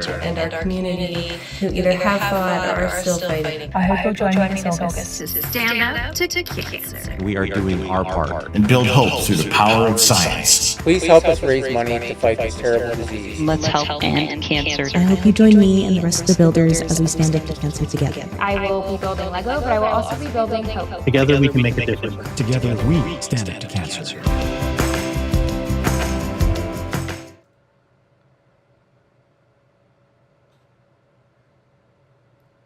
All right, I am hearing. I'm sorry. I didn't realize I had taken out my AirPods for a second because they get uncomfortable after wearing them for a couple hours, and didn't realize it was like actually playing. So yeah, Jean is a good friend of mine, and also Austin, which is fun. She's fantastic. We get coffee sometimes. When we used to have to submit actual reports about all of our content to Lego, we would go and spend time at coffee shops doing all of our stuff for that. So it was nice to have a buddy in town going through the same weird experience that we have as Lego fan creators, which for those of you new to the thread today and missed the beginning, I talked about how they're changing the names, so no longer Lego ambassadors, but we are recognized Lego fan creators instead of recognized Lego fan media ambassadors. I think it fits better for what we're doing, which is nice. And LUGs, as well as online Lego or Lego online communities, or LOCs, are truncated into Lego fan communities because they both essentially do the same type of thing in terms of providing community. So yes, anyway, yes, Jean is a wonderful person. I love that she says in that video, I will be building Lego and I will be building hope. So same girl, same. And she has, and she like far exceeded her goals too, which has been so cool to see. So, all right, we're gonna dive in. I'm gonna continue these bags because no one responded about if you wanted me to switch. So that means we're gonna keep it on with our pineapple build, which is fun. And again, if at any point as I'm going through these, you want to have me switch it up to go to the other build, once I hit like bag stopping points, I'm happy to switch to that if that's something you'd like to see. But for now, we'll just keep on keeping on. I'll mention, since we've got some new folks in the chat, so I am streaming for Stand Up to Cancer. It is a wonderful organization that helps reach cures for cancer and earlier detection and all kinds of important things to make our world a better place by eradicating cancer in our lifetime. So I really value the commitments that they're making and the work that they're doing. If you are in a position to donate, awesome. You can hit !donate in the chat, which I'll do now so that it drops the link for y'all. But zero pressure. So again, if that works for you, wonderful. If you're in a position to do so.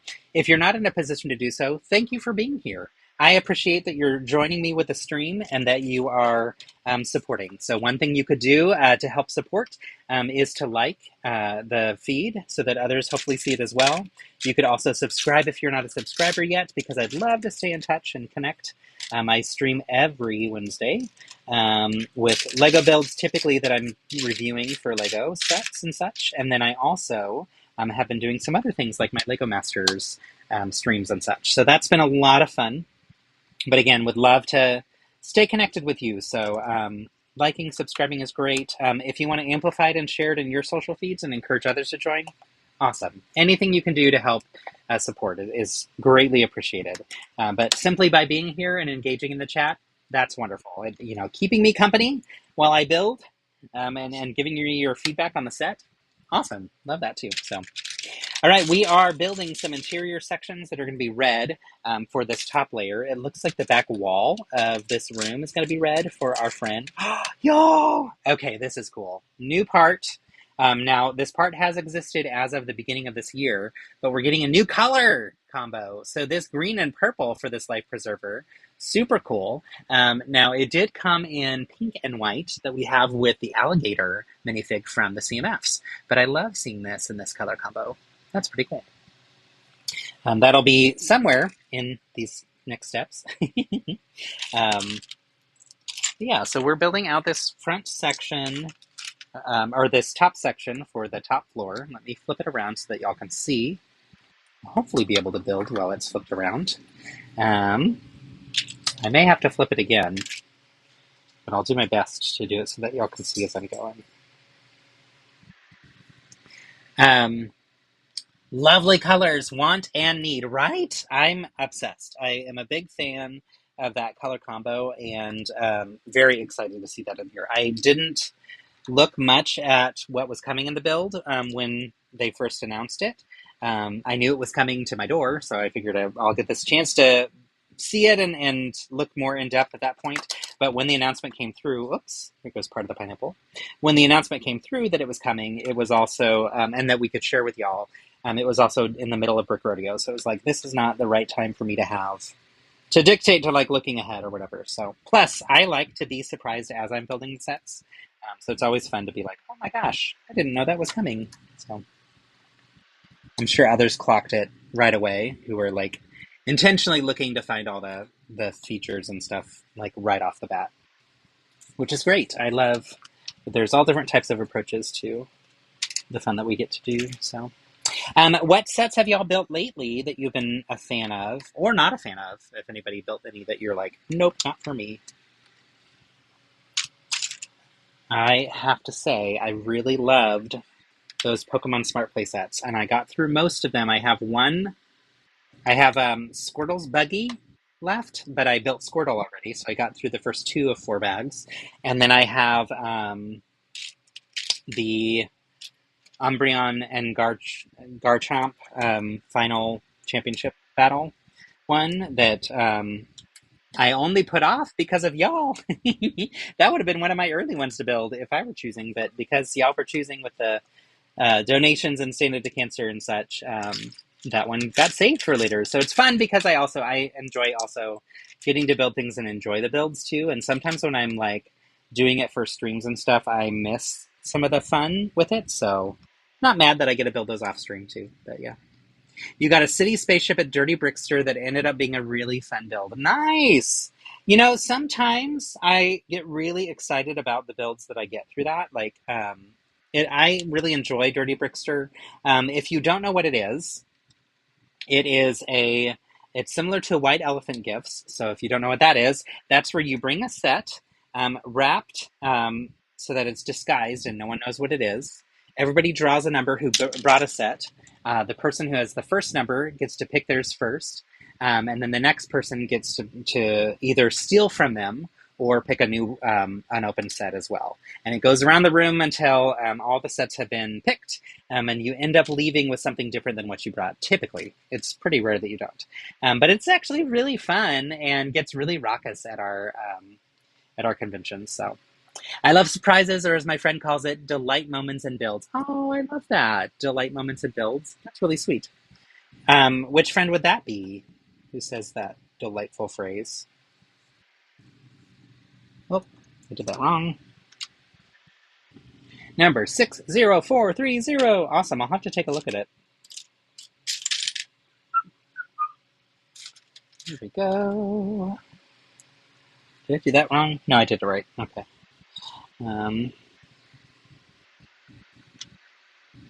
Some of the city sets have been really cool lately, and the friend sets, they've been knocking it out of the park. I've been very impressed.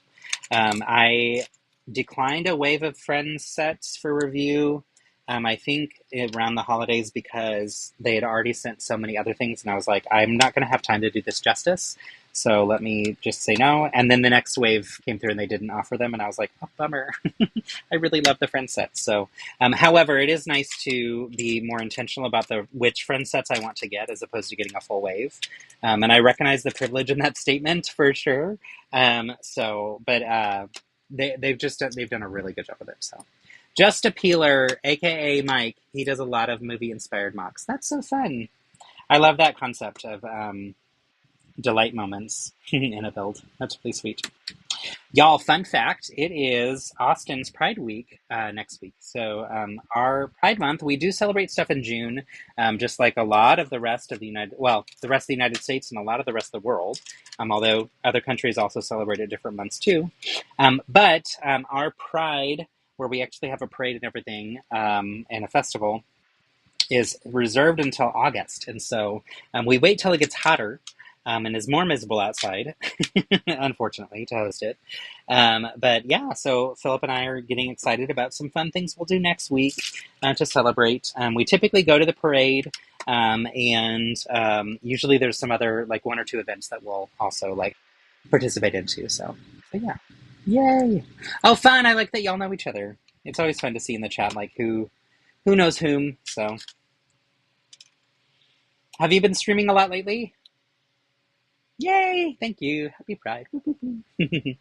I was actually looking for my my shirt like this, that's a rainbow shirt, today for the stream, because I knew I was going to be switching in and out of costumes and thought I need to have something that's going to be cool for when I'm not wearing a costume. But I couldn't find it, so I felt like the next best option was Ken. I'm just Ken. Anywhere else I'd be a 10. Y'all, that movie, so good. I understand why the timing happens, since it's to avoid competition with Houston, Dallas, but gosh, August is brutal. Yes, agreed and agreed. I've heard lots of different reasons for why it was moved. I've heard part of it is to avoid the competition with other big cities, both in Texas and outside of Texas. I've also heard, yay, London Calling! That's another great YouTube show, every Friday, actually. So I've been a panelist once on there, and I got to hang out with our London Calling friend in London when we were there for a work trip for Philip a couple years ago, which was nice. So it's been a while since I've been on the stream or watched the stream, just because timing is tough at that time for me typically. So, but I'll have to watch again soon and say hello.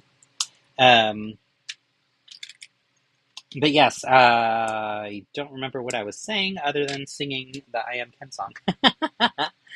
Watching at work, yay! Shh, I won't tell. Thanks for joining, though. Fun. Good to have you here. Quincy the Cat, are you also Quinn the Cat on Insta? Is that the same person? It's always fun to be like, oh, neat, that screen name looks familiar. It might be the same person, but it also may not be. So, okay, so more red here. Whoops, I did that backwards. Dadgummit. Oh no! Oh no! Oh no! Okay, fixed. Fixed it! This goes out this way. Much better. Much better. Yeah, we just finished the first season of RuPaul's Drag Race UK versus the World. So that was part of the ridiculous fun that we had. And that's also where much better has got in my head now from Bag of Chips. So, okay, I feel like I'm missing some pieces, but I don't know if that's true. It might just be that. No, Oh, here it is. It's like tucked away in the corner. Of course it is. Of course there's not a missing piece. Okay, so this goes here. And then we get another one. And this one's going to touch the wall. I don't know what this fake accent is that I'm using all of a sudden out of nowhere. Let's see. Here we go. Okay, so this goes here. And goes down like... Oops. Yay. I'm an old hat now in London Calling. I mean, you've been around, yeah. I love that you're a regular, though. It's a really good crew. Like, that whole crew is really wonderful, and everybody's so sweet and friendly, and it's funny and fun.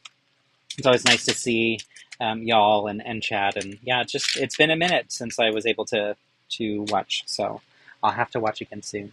Yeah, I wasn't able to catch regular episodes live because I was on vacation in the Philippines. Oh yeah, for sure, right? which is awesome too, though, that you have that opportunity. So, okay, now we're building a really interesting little piece of furniture as well. So, try to do this on screen so that you can see what I'm building. Get some little feet there. Boo, boo, boo.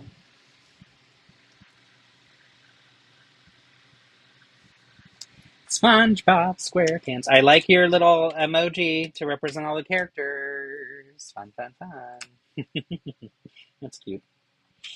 All right. Ooh, listen, a pineapple under the sea. SpongeBob SquarePants. Maybe that's a song I should have sung. That would have actually made a lot of sense today. But I like the other songs I've been singing, so it's a little bit more my vibe. All right, this is an interesting build. I'm not exactly sure what it's going to be yet, which is all the more fun.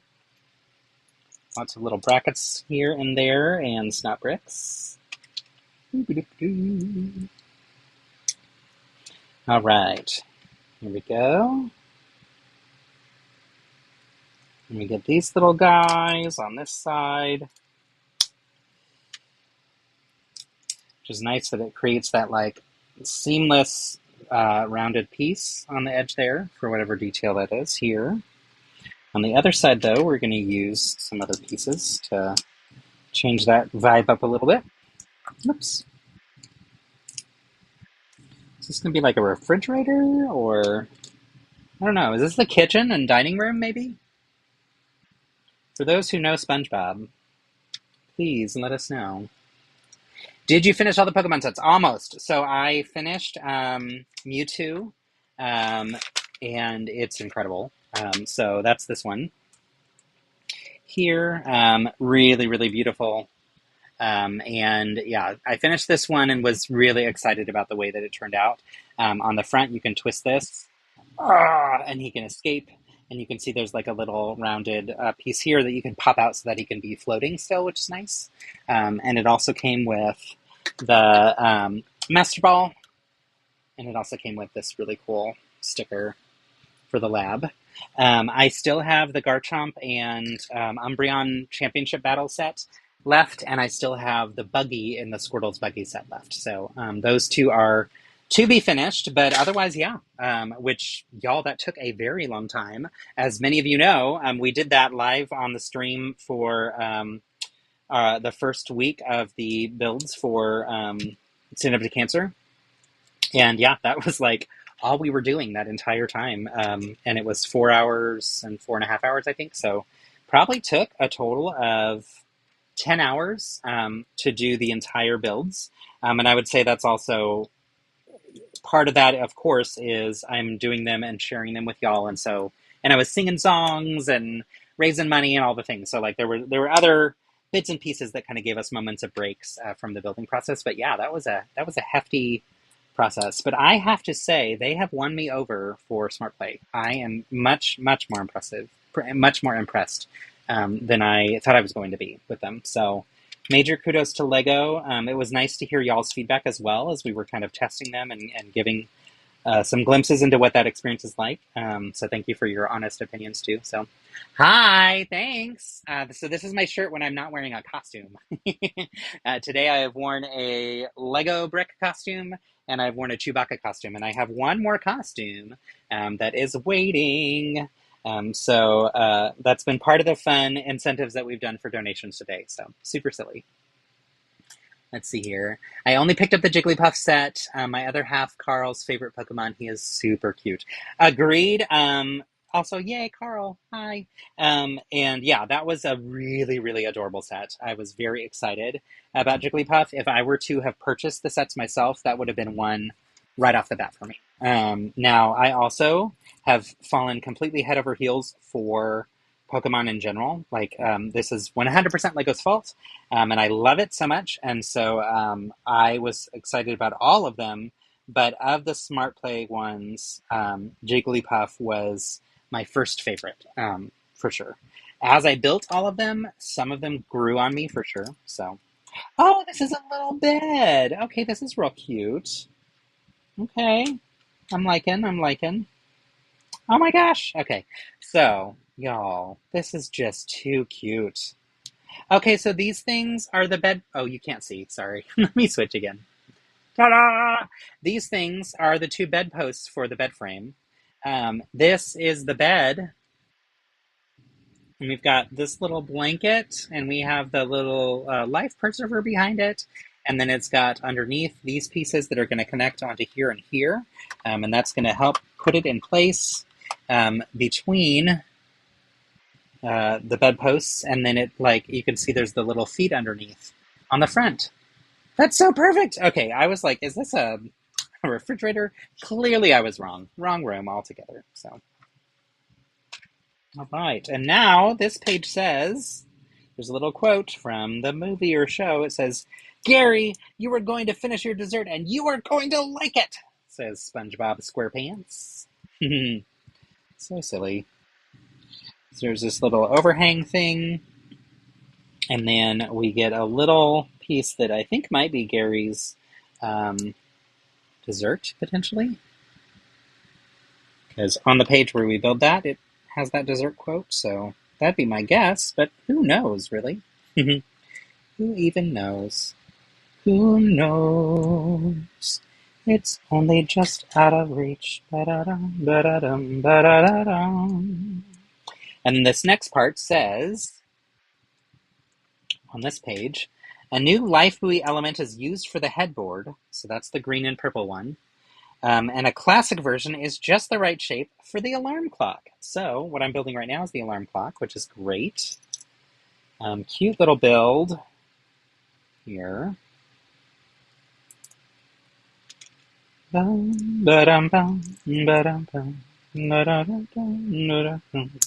Baby tonight. Okay, so let's show you the alarm clock.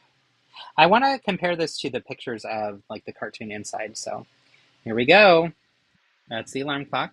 Ding, ding, ding, ding, ding. Quote is from Dying for Pie, Season 2, Episode 4A. Thank you, Brandon. What's a Lego house these days without a toilet? I know, right? Yeah, for sure. Okay, let's see what else we have. Although SpongeBob's bathroom and kitchen are strangely missing, some people might mock those. Okay, yeah, for sure. I was influenced to get the Lapras set after seeing you build it last week. Sorry. It's cute though, right? A few more Pokemon found their way into my cart, and I qualified for the gift of the purchase, Squirtle Ditto! I love it. The Squirtle Ditto, or Ditto as Squirtle, is like, I'm thrilled that was the gift of the purchase. That was such a perfect GWP. So glad you got one. And glad I influenced you. Ha ha ha ha ha. I hate the term influencer. All right, we're done with bag 11, and we built out a bedroom. So, pretty cool. Love the bed. Love the green and purple new life buoy. Life buoy? Is that what we call it? I think so, yes. Pretty cool. And then the red back wall, of course. And it looks like a little diving board on top. I think that's probably what that's for. Not exactly sure why there's a diving board above his bed. Is that how he gets into bed? Again, y'all, I feel embarrassed that I should know these things, but I don't. And by should, I mean I didn't grow up watching this show. The only way for me to know is to have gone back and watched the episodes that show all the details. So clearly I'm not going to be able to do every single one, but still, I appreciate the help in understanding what I've missed in the process. So it didn't come up in the movie that I watched today. All right.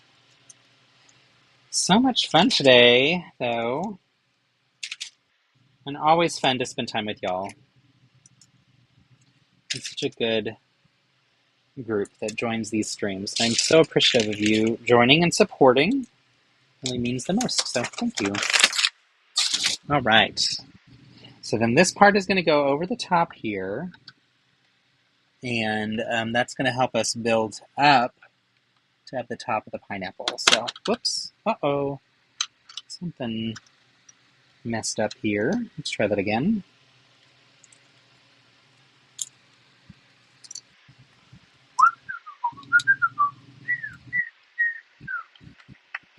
Oh no. Now I did the other side. Dadgummit.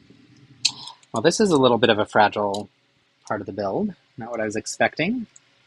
These pieces here are attached just underside here, but you have to push down on them when you're putting it on. So I'm going to hold underneath while I do that. So hopefully align them right. Oh yeah, they keep coming off. That's annoying. Come on. Okay, got that side on. Let's try this side now. There we go. That was a little bit more precarious than I wanted it to be. But okay, now that it's on, I think it's pretty stable. Oh, that one's coming up. Dadgummit. Seriously. Work with me here, Lego. All right, so also for those of you who missed, check out the... Oh no, whoops, there goes the bed. Yikes, bikes. Okay, let's flip this around. Check out the way they did this. It's so good. I'm just so impressed. So all of these just fit on different angled Technic pieces underneath, but it also angles down and over in a way that's just like perfect. So good. So well done. All right, let's build more bag 12.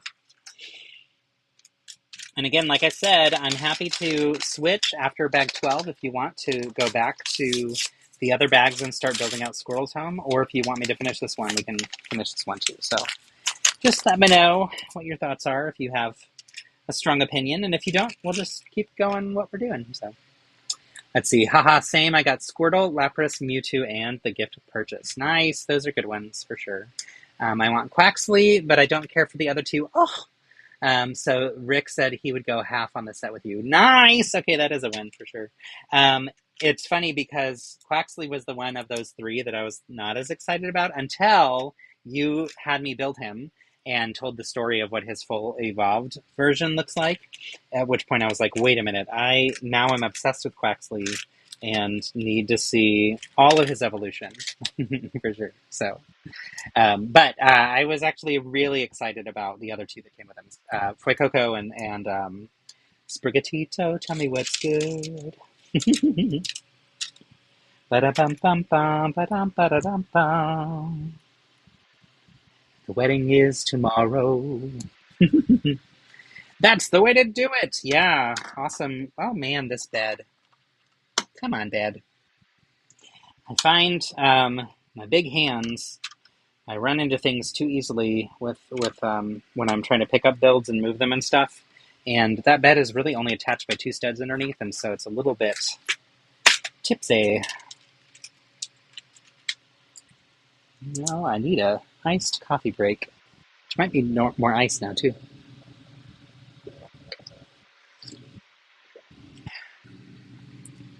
Martin, have you had any fun travels lately? Same goes for anybody if you want to share in the chat if you've had any fun travels. We know our dear friends who are normally with us, Bev and Missy, are currently traveling. I think, if I'm not mistaken, that they went to Legoland yesterday. So I'd love to hear about their experience at Legoland. It was really fun to have them on the stream on Monday night when we did our Lego Masters final chapter of the live streams, kind of recapping our season, because they were able to learn about how the builds from that season for the finalists ended up at Legoland, New York. And so they were like, awesome, we're excited to see them while we're there. So I'm excited to hear if they saw them and what it was like to see them in person, because that's just super cool. I really love all the panelists that we had on Monday. It was really fun. That was such a fun journey to also revisit our entire experience on Lego Masters by rewatching it this summer. And it was fun, too, that I had friends who were finally able to watch the show, who didn't have it in their countries, but found links that gave them access to see it and stuff, or it finally was available in their country or whatever. And so it was neat to have friends also go through and see it for the first time as we were doing those live streams. So thank you to everyone who joined and supported. And I just am really grateful with how well received that was. That was so much fun to get to do. So plus it was just fun to get to hang out with John. I love John. If it's not clear, we're pretty close. So I saw some of the final builds at Legoland, California. That's awesome. Yeah, they had said initially that it was just going to be the winner's build that was going to be on display there. And then they actually surprised everybody by putting all three of the finalists' builds there, which I thought was so thoughtful and cool and such a great surprise. They also invited all of them there, all the finalists, to Legoland New York for the holidays. They had like a big holiday event. Okay, cool. So just built out this structure that's on the side. This is going to close off this gap here. So let's do it, shall we? Anyway, they invited them for this like kickoff to the holidays thing at the park, and that's when they showed them, hey, all your builds are here, not just the finalists, or not just the winners, which I thought was just a fun surprise. So our season, we had the most fun. I love each and every person that we got to work with and build with and against, and it was so collaborative and kind and fun. Like we really had a wonderful cast. So right now there's the Lego Festival. Awesome. Is that at Legoland? I think I actually saw some of the other Lego fan creators who were able to go. They were invited to their local Legolands to participate in the Lego Festival. So that's really fun. Have you been? Did you get to go, Brandon, to the Lego Festival that's near you? All right, this side, it's going to be similar, but it's got this little extra bit down below that's going to attach something, I'm sure. But that creates a nice kind of seamless end here. And then we get some additional pieces as we build out the top. It's going to also help with the framing of it all. So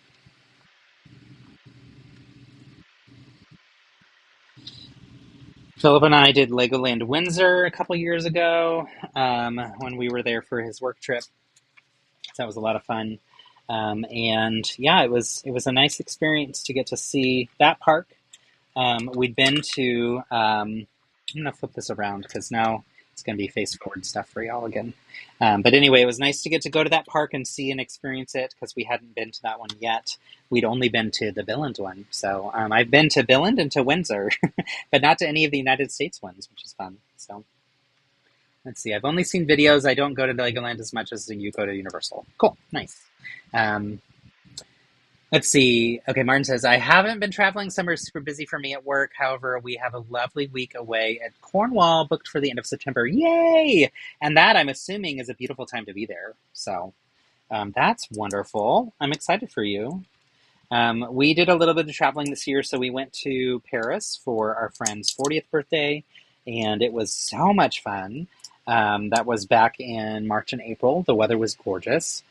Flip it around, Wicked Witch. That's right. I love it. I love that that will forever be a thing for us now, too. Like, thank you. Thank you so much, Michelle, for that gift.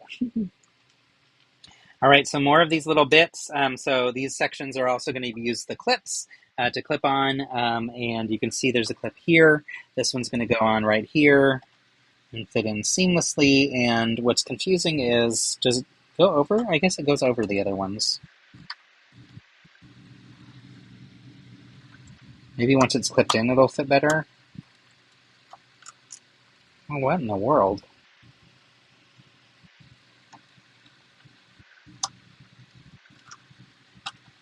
Come on.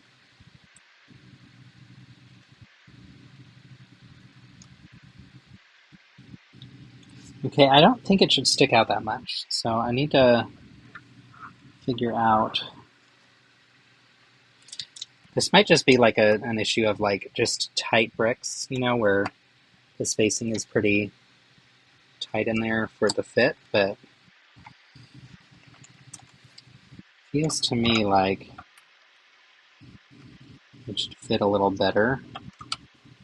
You know what? Actually, I think this is how it goes. It sticks. Wow. Is that right? That can't be right. Let me keep playing with this a little bit more. There's a piece below it that doesn't let it go any further.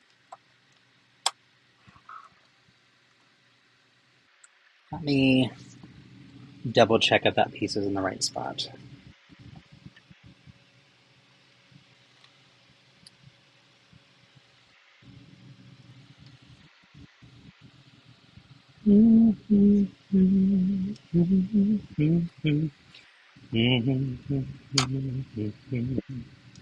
Okay, that should be right.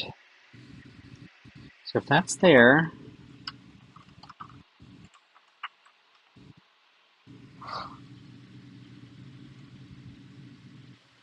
Oh, wait. Okay, that's why. I did it on the wrong side. Oh man, that makes more sense. Okay, so there's this little extra corner here, and then this side's flat. Whoops.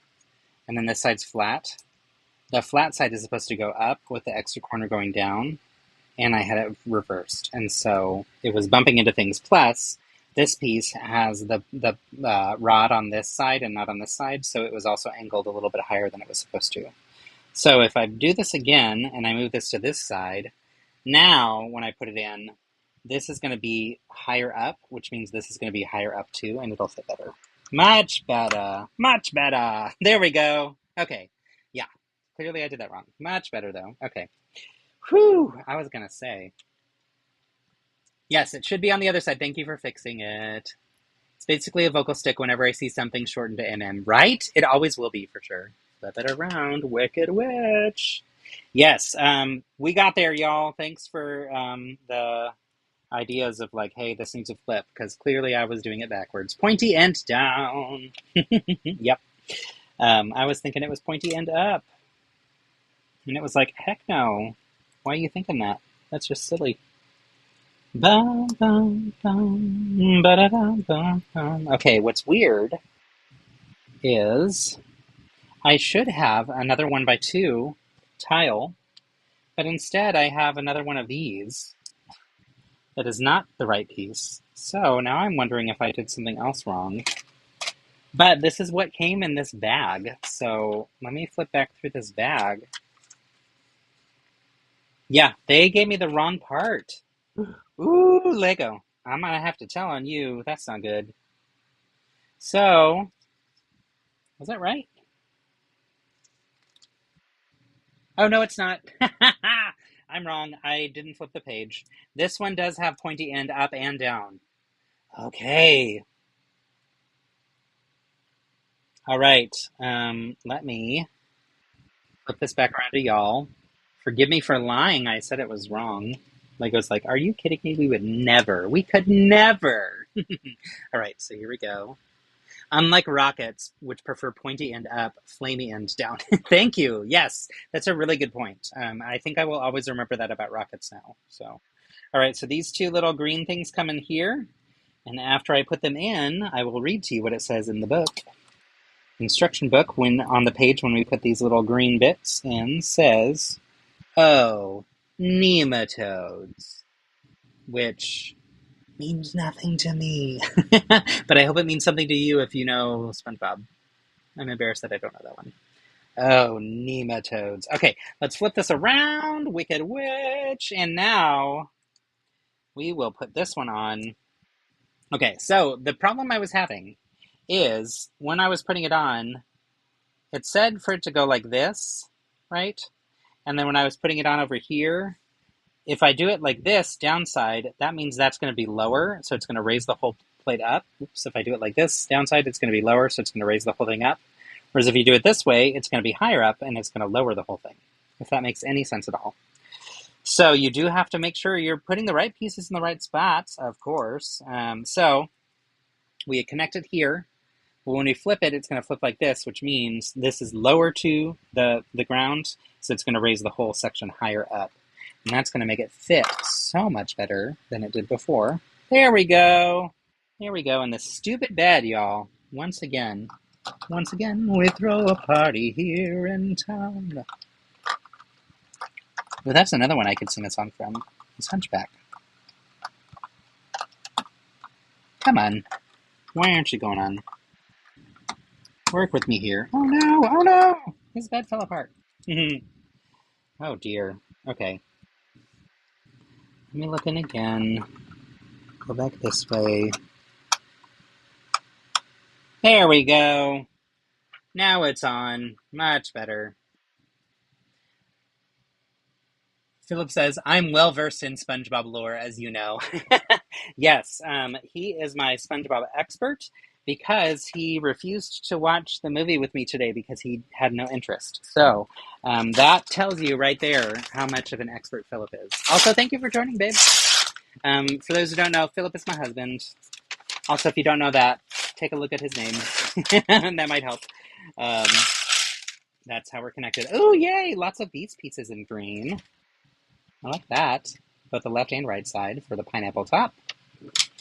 Also, happy to have you here, babe, and thank you for your support. And thanks for letting me watch SpongeBob in the other room while you got to hear it delightfully in the background of your Zoom calls today.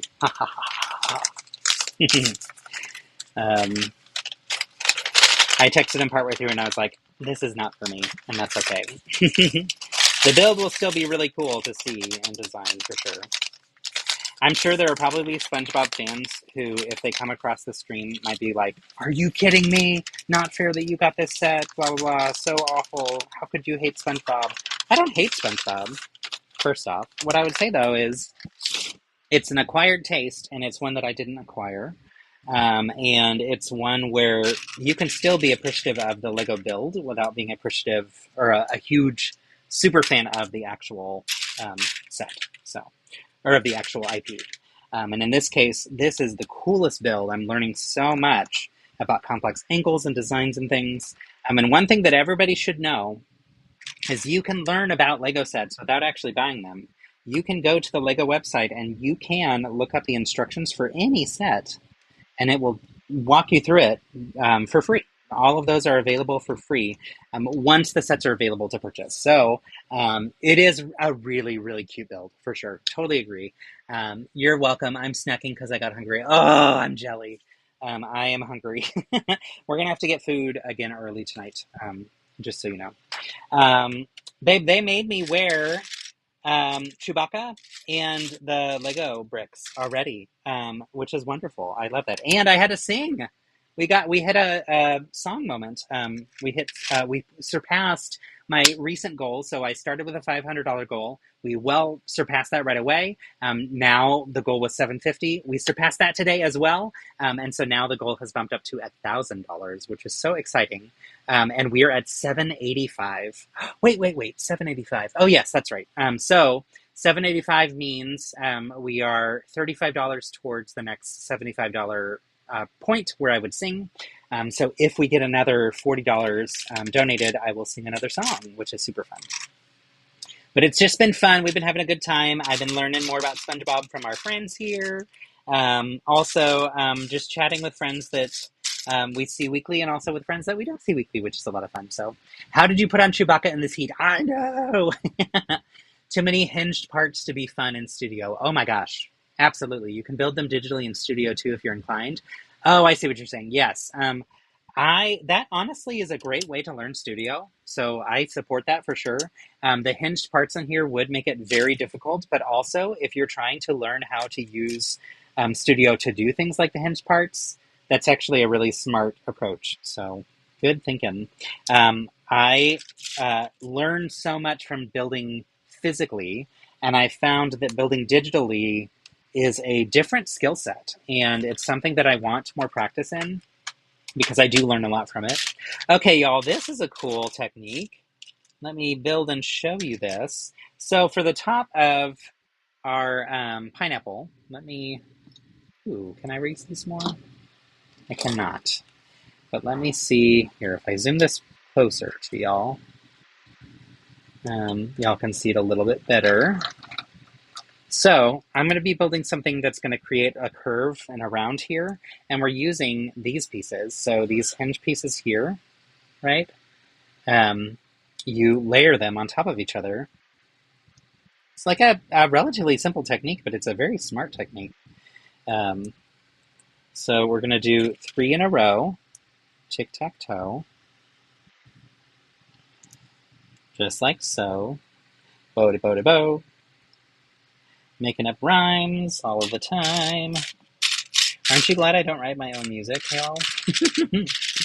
Okay, and then this guy. So we just connect them all, and that allows us to make any curved shape that we want to. Let me move me out of the way. Bye. There we go. So any curved design that we want to. Then we're going to clip on, ooh, yay, we're getting these in reddish orange. Okay, cool. Love it when we get new colors. That's fun. So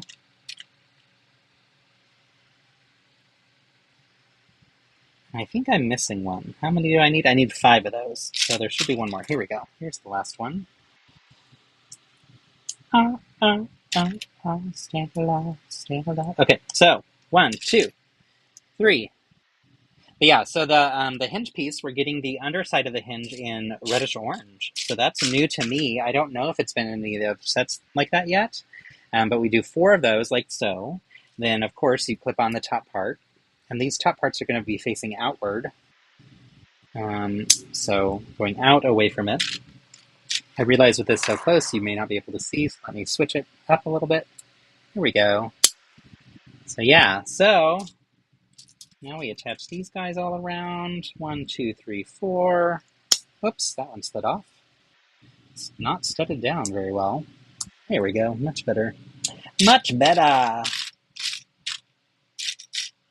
I feel like that's a wasted quote on people who don't know the reference, but that's okay. Okay, so now that we have these in here, we're going to slide this to where these 2 plates are going to connect to these 2 black plates back here, like so. Wait a minute. I think I'm missing something because they can't actually connect. What did I do wrong here? Let me check the previous step. Aha! Okay, so I need to raise these up one more. You raise me up with another plate. Okay, there we go. Ta-da! Now these can connect. Much better. Ta-da! Okay, cool. So they've connected in a way that now this is all sitting firm. Isn't that cool? It makes a really cool design, so. Yay! Good to see you. Thanks for coming. It's really, really... Yes, bag of chips. Oh, yeah, that's Philip, of course. Very good to see you, Martin. Thanks for coming. Yay, yay, yay. And, of course, thank you for your kindness. So, you snacked on a bag of chips. I love it. Good night, friend. Good to see you. All right, so yeah, now that we have that angle, that's actually really cool. Again, this is the reason why I was really excited about this build. Like, really, really cool techniques that I'm learning in this. And sometimes when I get builds that are from a new to me IP, it's exciting because then I fall in love with that IP. In this case, I didn't from the one movie, and that's okay. Other times, you just that's how it be. It do that. It be do that. I don't remember how people say that these days. Okay, cool. It do be like that. That's what it is. Sometimes it do be like that. All right. I'm just Ken, because I'm not wearing a costume. And I'm not hot anymore because there is a fan inside my studio. Maybe I'm going to start calling this my Lego studio instead of Lego room. That's a little bit more fun. I like that better. Now I just need to change the name with our smart devices in the house so that when I tell it to turn off the room, that I'm saying, turn off the Lego studio. These are the things that keep me up at night. All right. Now we're also going to get some other interesting, crazy shapes and things using these, what do we call them? We call them ball joints. Ball joints, ball joints, ball joints. So those ball joints are going to help us also create some interesting pieces there. So show creator Stephen Hillenberg was a marine biologist. Really? You know what? That doesn't surprise me at all. I honestly think I've heard that before. And when I was looking up the information about where I could watch SpongeBob SquarePants to watch the movie, I saw that in 2020 there was a documentary series on the show that was called SpongeBob DocuPants, I think. And it was on NBC. And we don't have Paramount Plus anymore, but I was excited to see that existed and thought that could be a fun way to also learn about SpongeBob is through this docuseries, which was apparently like an over-the-top, ridiculous, silly one, but also informative. And so that would have been interesting to experience. So if any of you have Paramount Plus, watch it and let me know what you think. I'd be curious to know. Okay, so now that we have this done, this built, this is going to sit in the middle here. So it's giving us some different areas that we can angle some clips and things. All right, now we're going to finish these areas. We're going to do this by building something 4 times. 2 times, 2 times. 3 times, 3 times. All right. So this is an interesting shape, a little bit different than the wedges that we had before, but they do have to be a little bit more narrow as you go up the scale of the pineapple in order for it to fit and kind of close things off effectively. So that's the fun math of it all. You didn't know you were getting a math lesson today, did you? All right, so we build one section like so. And we repeat that 4 times. And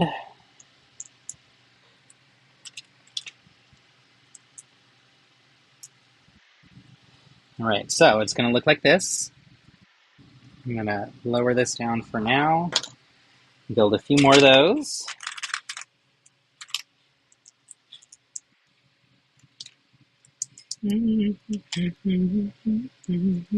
Y'all, I am so excited that we hit our goal. Y'all are so cool. So amazing. I really, like I said, I thought $200 was where I should begin. And I'm glad they pushed me to do more. And I'm glad that we've exceeded the goal twice. Y'all are so cool. My hope coming into today's stream was to get to 750. And we've exceeded that. So y'all have just made my day. And I'm so grateful for this community. Thank you, thank you, thank you for being here, for supporting with your time, with your comments and chats. Also, the watch hours from these have been pretty high, and that's wonderful to see because it means that y'all are enjoying this, hopefully. So I'm glad that this has been a good experience for y'all too. And like I said, I'm always open to feedback and interested to hear what more you'd like to see or if there's anything that you want to see less of or whatever too. It's helpful for me to know kind of how to tailor this content in a way that hopefully is a good use of your time. So I really appreciate the friendship and support that y'all give.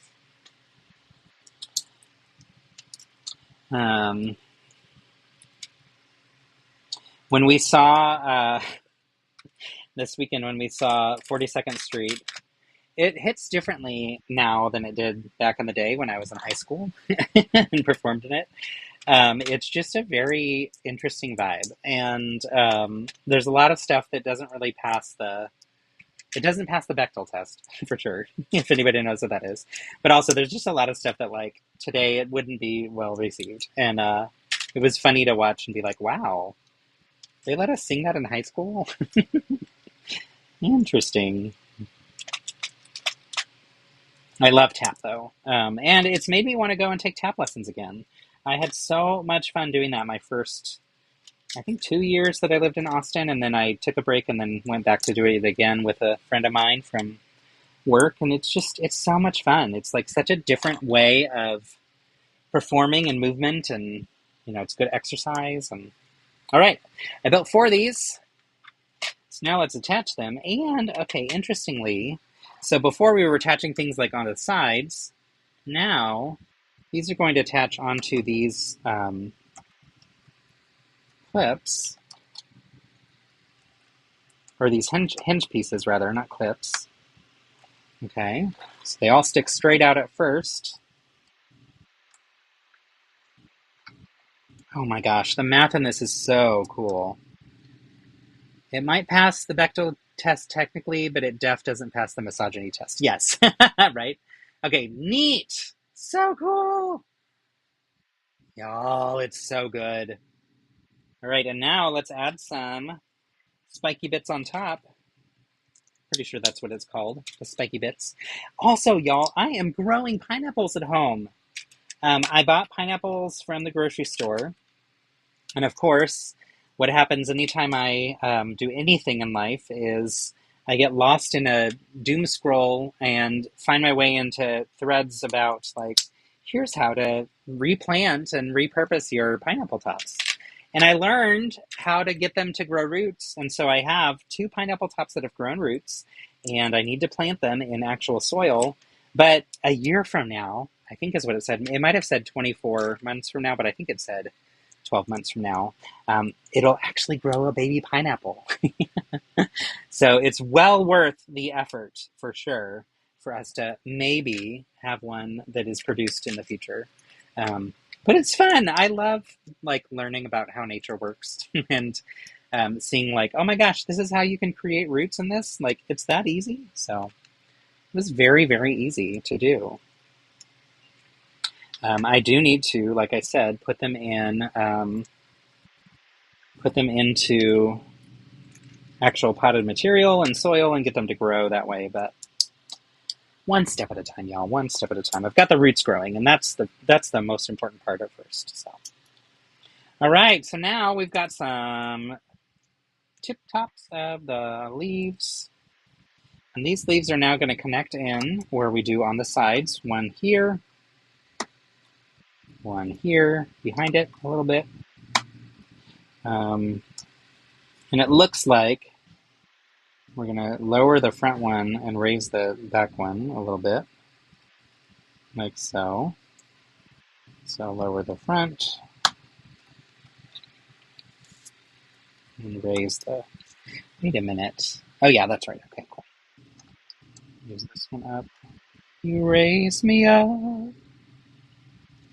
just because I am a pineapple. Josh Groban is like, what are you doing?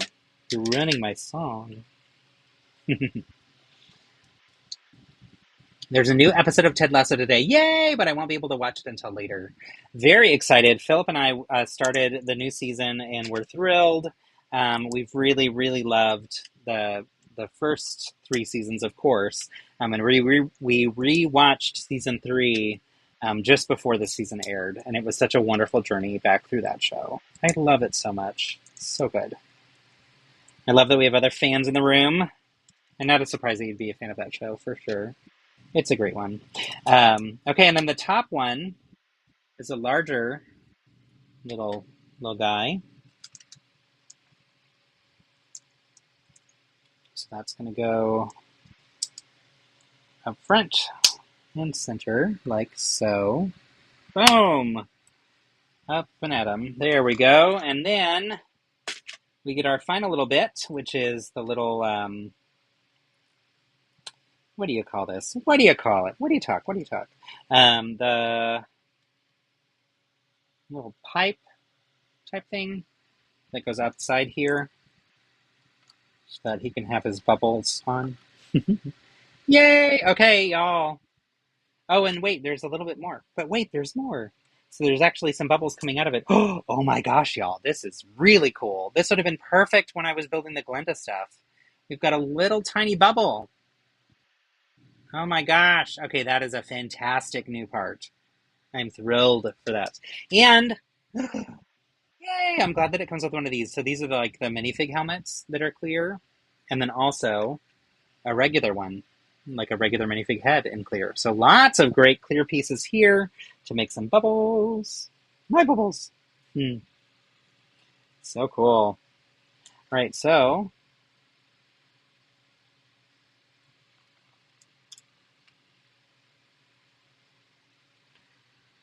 So we start with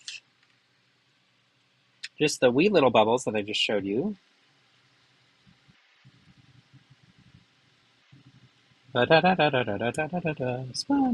SquarePants. All right. Come on. There we go. Okay, so this is going to go in to the middle here and slide right in. Okay. And then, I think that's right. Okay, cool. I'll zoom out and show you what this looks like in a second, but Okay, and then we use the minifig head. We put the minifig helmet on it to make the larger bubble. And this is going to connect to the top, like so. All right, now let's take a look. So, yeah, little bubbles coming out. That's really, really cool. I like that these can be organically shaped leaves for the pineapple, so they don't have to look like perfectly intact. Although I am going to raise that one up a little bit, I think, and maybe move that one out a little bit more. There we go. But yeah, really, really sleek. Y'all. This is so good. Okay, thank you, Lego, for sending this along. This is a really, really fun set. And then we rotate it around, flip it around. Wicked witch. Okay, so here's the inside of the ground floor. And here's the inside of the second floor.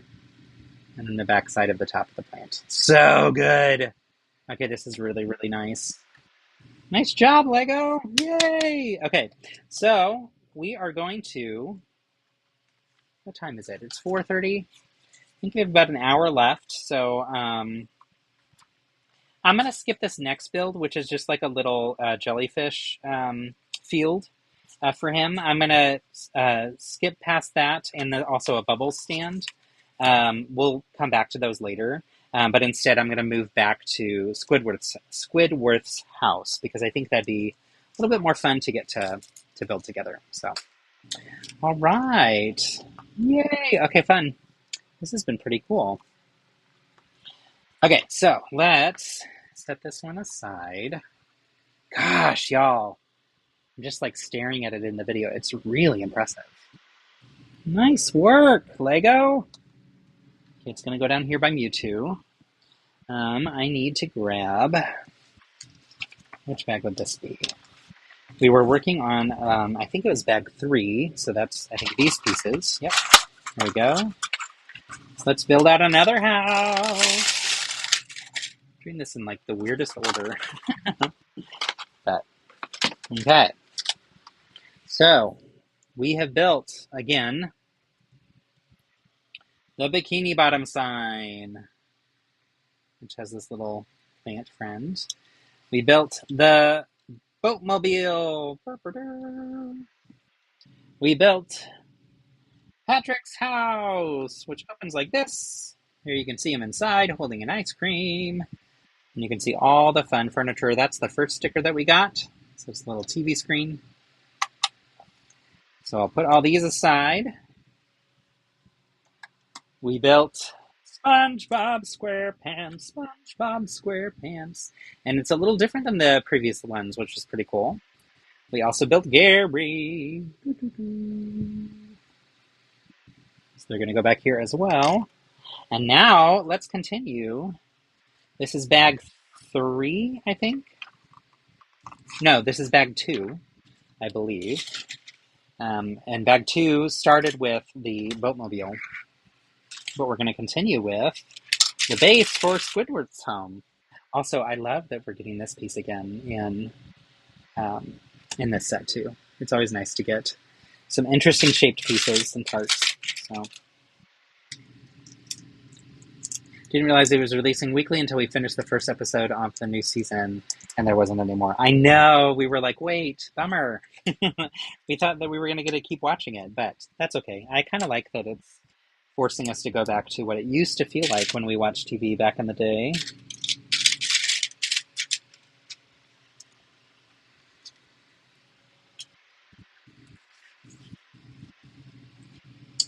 All right.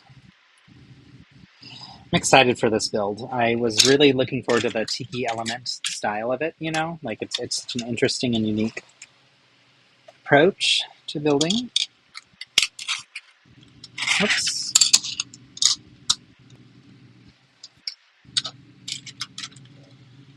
Also, the order of the instructions shows that we were supposed to build this part first, so...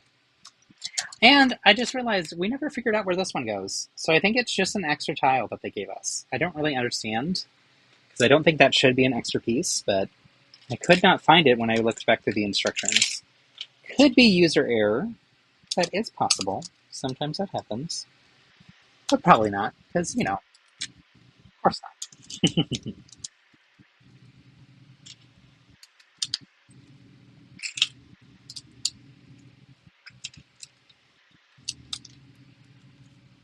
Y'all, I learned that YouTube has rules even with singing a cappella songs when you're not accompanied. So that's fun. It's like, wait a minute, really? They detected one of the songs that I sang previously, and it says that it's just like detected. It doesn't say that there's any strikes or anything. But I was like, wait, what?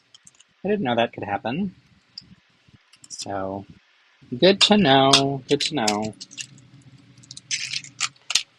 I'm not at a place where I'm monetized, so it doesn't really affect me in that sense, but that just was a surprise to me for sure. All right, so I'm liking that we're getting some pink in the middle. That's going to be basically for the inside of this home for Squidward. And also, just check out the shaping of the base. Like, that's really fun. And this would be fantastic shaping for like someone's face. Like I see a chin here, two cheeks, and like where the green is the smile.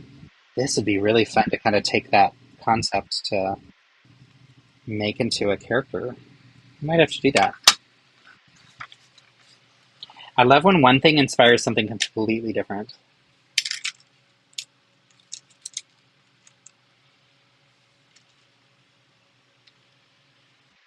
I'm getting very excited. We've got Brick Slopes coming up, and then I will be in Montreal the following month. Very excited for my first ever time to go to Montreal and to listen to the brick.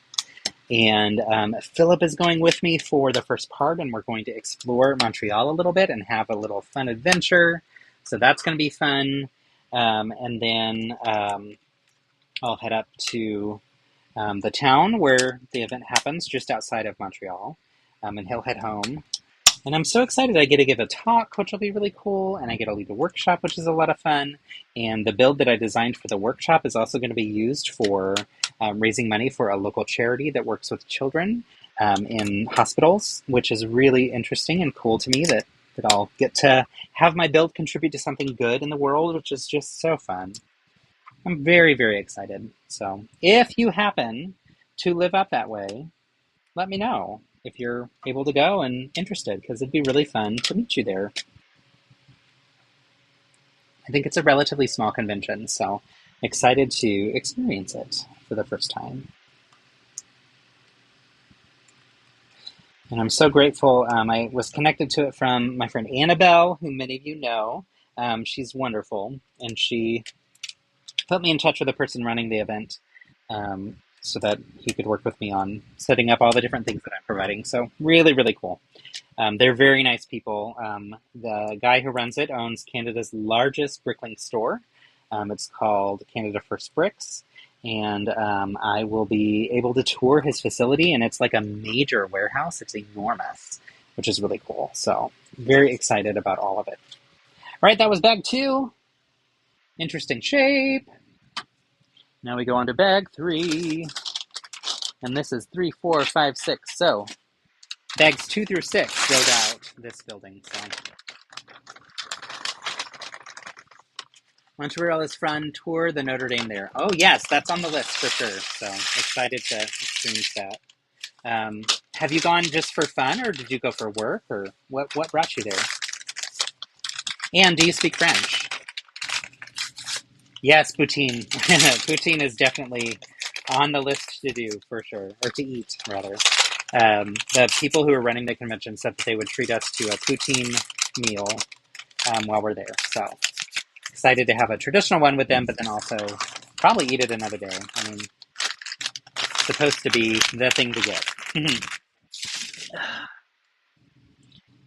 All right, this one is our final fig. He is so weird. Squidward. Oh my gosh. Y'all, this mold, that is so weird. It's like perfect for him, but it's such an odd shape. So, all right, there we go. There's our final fig for this set. Which in watching it, I was like, oh, it'd be nice to get Krusty Krab, but, you can't have everything, I guess. Did any of you watch The Prom this weekend on Netflix? And or did any of you watch any other musicals? I know that some of you went on a musical tangent after my lives, which was fun to hear. If so, I'm curious on your thoughts on the shows that you watched. I listened to the full cast album of The Prom again because I love it so much, and it was just like stuck in my head. And it's funny because I heard Philip humming one of the songs last night too, and I was like, "Ha ha, got it in your head too." So it's a great show.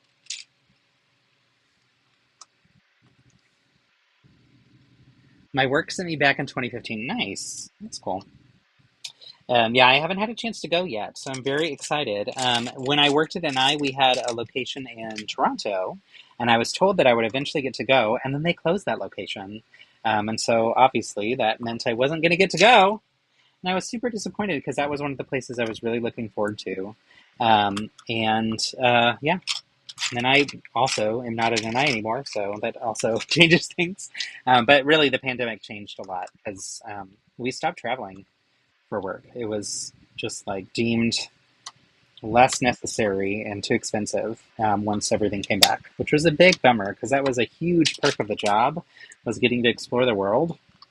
I got to go to Hungary and Costa Rica and was supposed to go to Shanghai and Malaysia, Penang, Malaysia, which would have been so really cool and interesting, but c'est la vie. I remember having conversations with my boss about traveling to Malaysia, and she was very excited about it for me and was like, "You're going to have a wonderful trip." And I was like, "Cool. Did you know that it's illegal to be gay there?" I'm a little bit nervous about traveling there, and she had no idea and was really surprised. And so we were talking about, like, what can we do from a safety perspective to make sure that I'm okay on this trip and everything. And I had a lot of conversations with other colleagues there that were super supportive and kind and friendly and saying, like, we promise you will be taken care of, don't worry. But it still was one of those things where I was like, I hate that I have to think about this. And also, it's important for my office to know that this is a reality in our world and that we have to think about. All of our employees who work here, if they have to travel for work to that place, then they need to know and be aware and have some thoughts around safety in mind. So, it was a very educational experience, I think, for a lot of my colleagues and for me, of course. But there were a lot of things that, like, I think about and have to think about and had to think about as a on behalf of the company that others didn't really have to think about. So interesting time to be there. That said, the colleagues I had from Malaysia were wonderful, and I really did fall in love with the opportunities to connect with them. They were so sweet and so kind and so friendly, and they loved learning. And very open and interested to learn, which was great. But yeah, it was just an interesting place to be. So, Canadian Space Agency has a location across the river from Montreal. Nice. Is that where you ended up going for work? Was that part of the work trip? There was a post on Instagram the other day from someone who was celebrating all the different countries that have marriage equality. And it was fun to see, and I sent it to Philip. It was showing all the different years that marriage equality became legal in the different countries. And we said, let's use this as part of our planning for future destinations. Let's go to countries that want us there. So, and there's plenty, which is great. But also, it's still like, I can't remember if it said 20% or 40%. I feel like it said 20% of the countries. So it's not like it's everywhere, even though it may seem that way to people.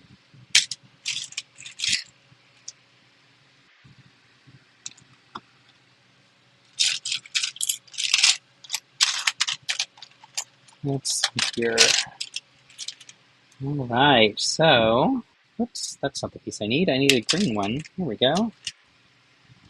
So building up a lot of interior walls that are green for this one, but the outside is going to be that like dark gray. So similar to how we built up the insides to the pineapple in various colors. All right, and now we're getting a piece of art, and it says, "The masterpiece, Bold and Brash by Squidward Tentacles, certainly doesn't belong in the rubbish. Or does it? ... So we're going to put this beautiful sticker on of Squidward Tentacles, Bold and Brash. I'm guessing that there must be some storyline in the show where this beautiful piece of art falls into the trash somehow. All right, let's take a look at this piece of art. Look at this masterpiece. It's really cute. Okay, so that's going to go here on the inside wall, right there. Hey! We have a team total milestone. So it looks like 5 years of fighting cancer stand-up builders has raised $125,000 for Stand Up to Cancer. Wait a minute.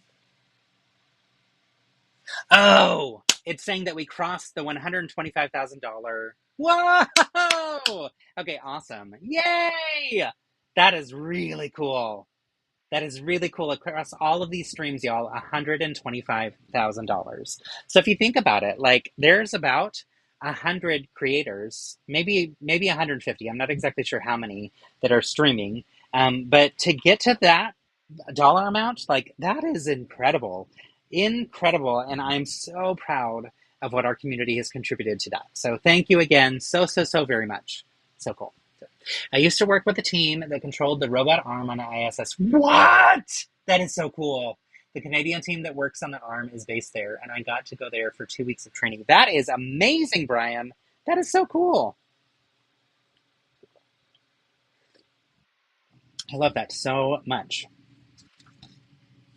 What a unique opportunity. Y'all, $125,000. That is incredible. That is truly incredible. The generosity from the LEGO community. And really, this is like the LEGO and gaming communities coming together, which is a lot of fun. So, just so cool. Way to go, everyone. Thank you again for being with me in this journey and supporting me as I've been helping fundraise for it, as well as for those of you that have been able to donate. And for those of you that have just been able to be here and celebrate and join in the fun and amplify and be great humans. We really have a wonderful community here. Yay!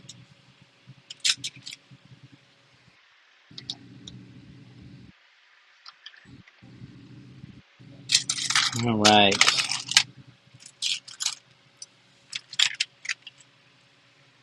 Oops. Oh.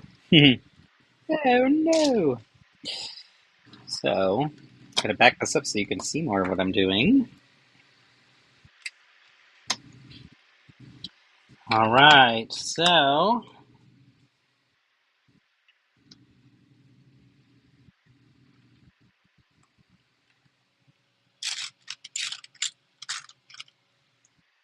almost done with the inside parts of all this, and I think I'm curious if the build is going to be. I said dark gray, but I think it's in brown, in the dark blue navy color. I think I got that color wrong. So, yeah, for sure. Because now we're getting some of the like facade pieces. So, pretty cool. So these are going to curve on here.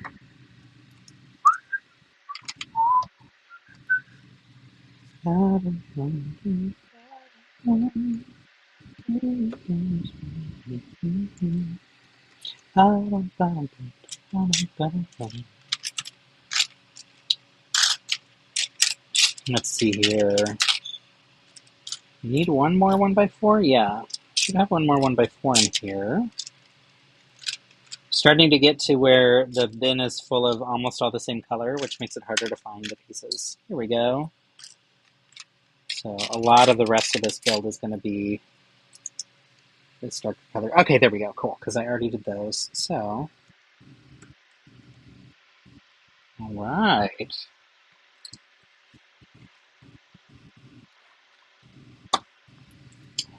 Oh, also, are any of you PC gamers? And if so, have you heard of a game called, I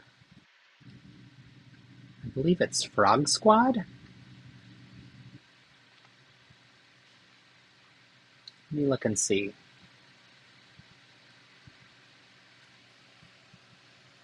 Yay!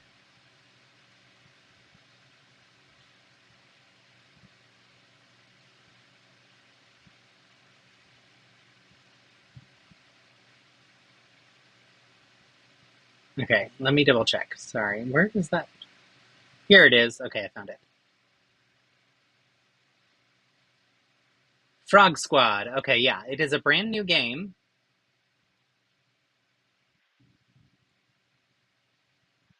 Where did y'all go? I lost you. Shoot. Oh, there we go. I need to find my OBS. There we go. All right, so let me know in the chat. Are you a PC gamer? And if so, have you heard of a game called Frog Squad? Yay! We hit another milestone. What is this one? $450,000 lifetime raised. Holy cow.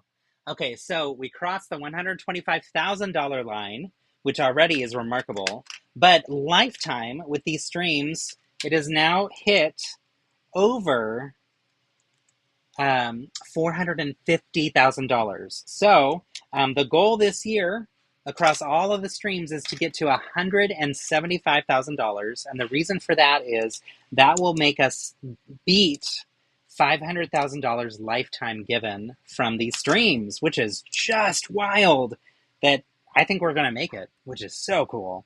Yeah, like, that's shocking. I knew that a lot of money would be raised through this, but given that I didn't participate in past years, I hadn't actually seen it happen. And the numbers seemed quite large to me, to where I thought maybe a couple of people's streams are going to like pull in big donors, and that's how, which might have happened for sure. But like, no, it's all of the small donations left and right that are adding up to this total amount, which is just so remarkable. It is so cool when you get this many people to come together for important causes and just making a big difference in the world. So, oh my gosh! Thank you, everybody, for your contributions to the cause.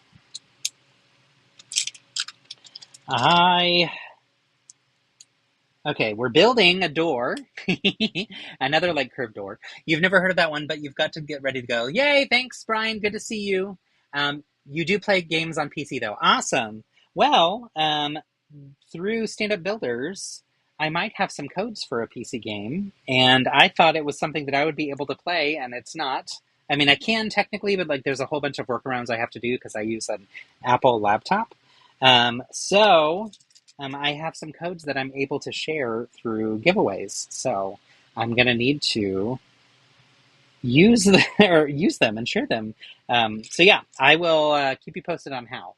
But thank you for joining again and for being here and supportive and everything. Really great to see you. Have a wonderful afternoon. And yeah, so here's the door that we built. I love the shape. This is really cool. And then we're using this piece as the clip to clip it to the front of the house. And it's going to be inset a little bit. So this is going to stand up tall. Oh dear. Not like that. There we go. So right now it's just kind of like a floating door, but eventually we'll surround it with some other goodness. All right. So I think what I'm going to have to do is, I think I'm going to have to do one more day of streaming for this. So that might be Friday. And on Friday when I stream, I will figure out how to navigate doing a giveaway of those codes for you all to be able to, I think 4 people will be able to get codes through the giveaway for you to be able to play the game. So it's a brand new game that it looks like a lot of fun. I was actually really excited to get to try it. And then when I started to look more into it, it was like, oh, wait, I misunderstood and cannot play it myself. So some of the streamers for Stand Up to Cancer have actually been playing it on their streams, and that's been a part of what they've done is streamed the game, and then through that we're doing giveaways of the game.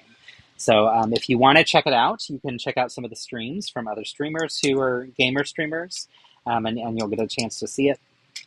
I unfortunately can't do that because I don't have the right type of computer, so that was good for me to learn after the fact.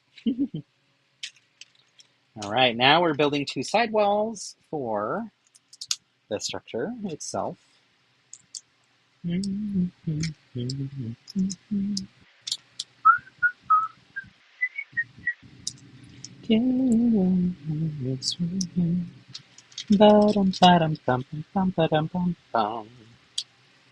I love all these curved pieces. This piece in particular, I got an abundance of when I was doing that Wicked project because there was one piece of fashion piece that we were building that was kind of monkey wings inspired from the movies. And I got both the left and right sides of this to see like if I could have them overlapping to have like almost scales that were feathery type scales. And it worked really well. It created a really interesting vibe. But we ended up kind of pushing that one aside and moving away from that direction. So it ended up not panning out. So I have those pieces still waiting for a really fun mock to use or to make use of them. And eventually I will, I'm sure. So, but that was a fun part to have in larger volumes. It's always interesting when you get larger volumes of a specific type of piece like that, what weird and unique things you can build with it. So, all right, now we're going to build some furniture.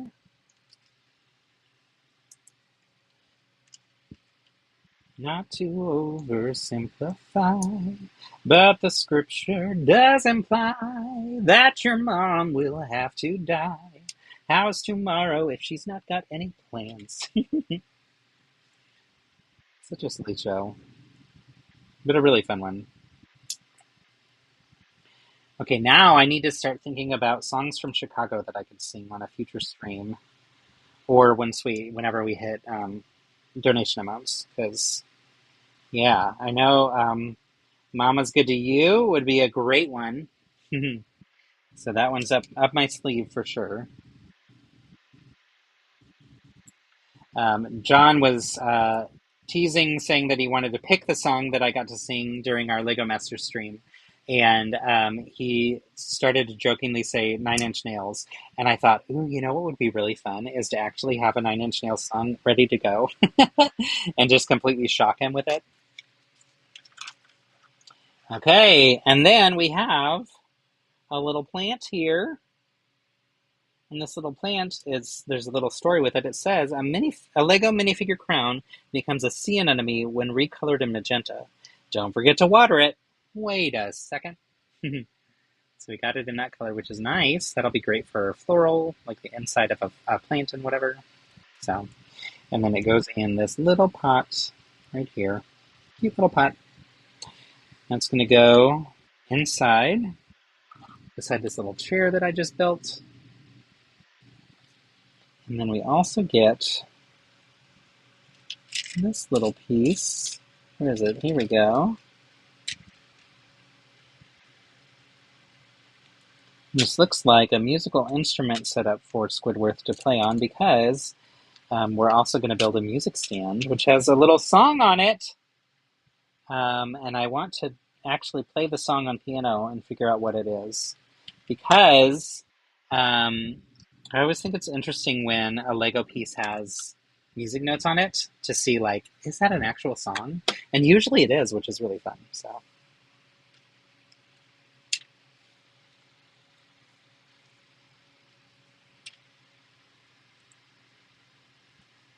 All right. So we're using this, like, tripod type piece. We're using this tripod type piece to create the music stand, which is a nice and easy build. And it's connecting using this clear piece underneath, so it's like a little surprise secret to connect it. And then we have a sticker for the music note.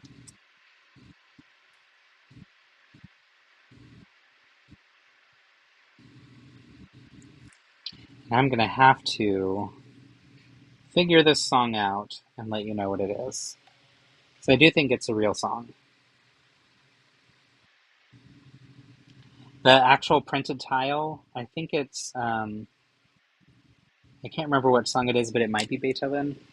But I had looked that one up at one point too, and I was like, oh, it is a real song. That's fun.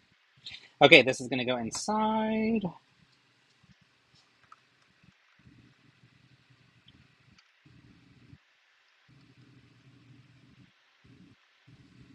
Okay, so there we have it. Isn't that cute? It's really cute. That wraps up bag 3. Let's move on to bag 4.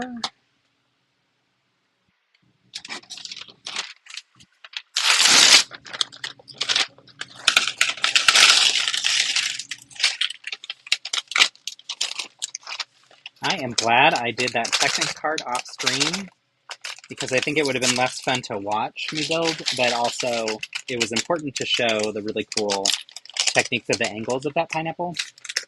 So I'm glad I was able to show you that live because that was really an interesting part of the build.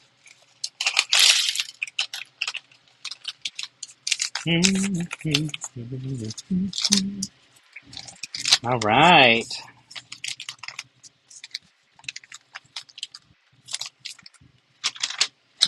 I think we're getting close to a stopping point. I might just finish bag 4, but we'll see. I wanted to get through this whole build, but I also am getting hungry. So we'll see. We'll see how far we get now. Thanks again for joining, for having fun, sharing in the chat, connecting, supporting. Y'all have been so great. It's really been wonderful to have your support as I've been doing these live streams, and both during the Stand Up to Cancer time, but then also just in regular life too. I really appreciate y'all. So.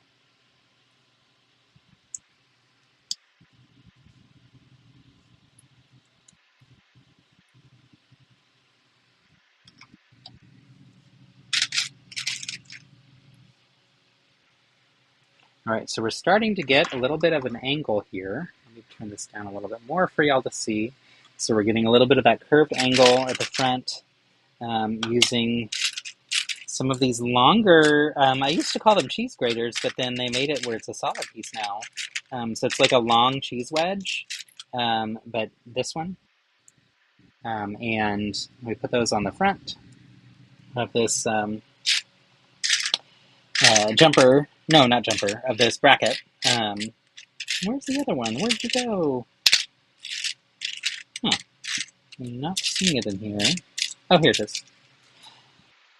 Yeah, we put those on here, and then it can go here. So the cheese grater ones are the same type of vibe, but they are like striped, or they have lines through it a little bit. And it looks like if you were to rub cheese on them, it would grate them. Hence the name, of course, obvious. But that's a nice piece to have too. Okay, so on the front, we're going to attach these here and here, left and the right. Then we're going to get some more curved and shaped pieces. So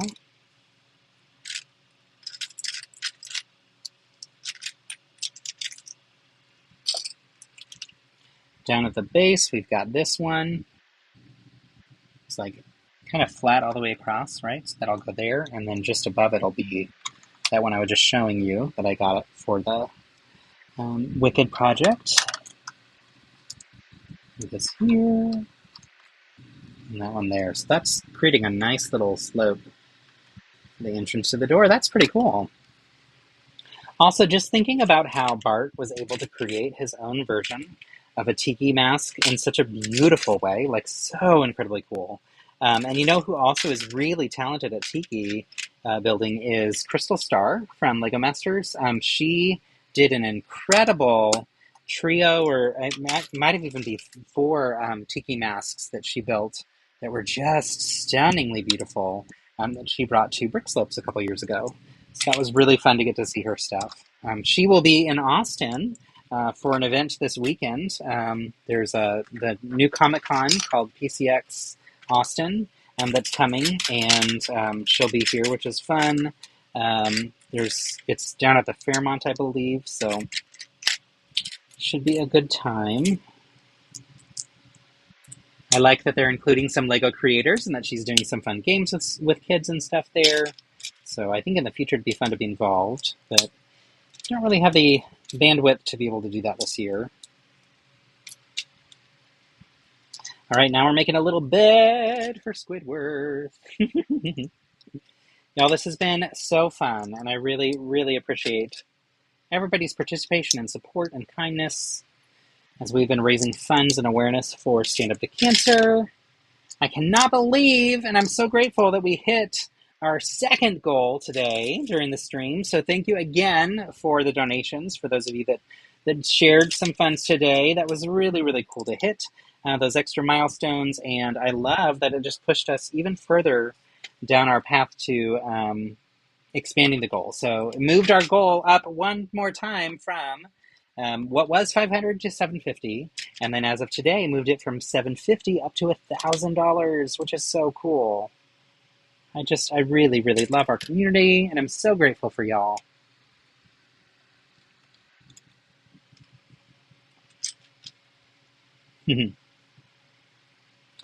All right, so it looks like we're also getting some other fun headboard elements here for Squidward. So interesting that it's similar in sense to what we had for SpongeBob's house. And then here is another little interesting way to build like side tables. So using these pieces, which are so weird to me, but I've seen them like upside down and stuff for like pillars and things. And then using these pieces that, I like to look at these as like almost mini flower pots or whatever. That can go on the inside, like so. And then we put a topper on top of that. And it creates just an interesting little vibe of a little table there. And then we're going to get some little lamps for our friend to have that light his way to bed each night. So very simple little builds, but really impactful. So little upside down cupcake thing used for the lampshade. So it's pretty cute. All right, let's do that one more time. One more time. Whew, y'all, I love, too, that you made me wear the two different costumes today, and that you were understanding that I had to eventually take them off because of the heat in Texas. But that was really fun. So thanks for playing the games, for joining the fun, for supporting, for just chatting. Y'all have been so great. So I really love how much this community has grown over time, too. And how welcoming everybody's been to newcomers as well. It really is a good group.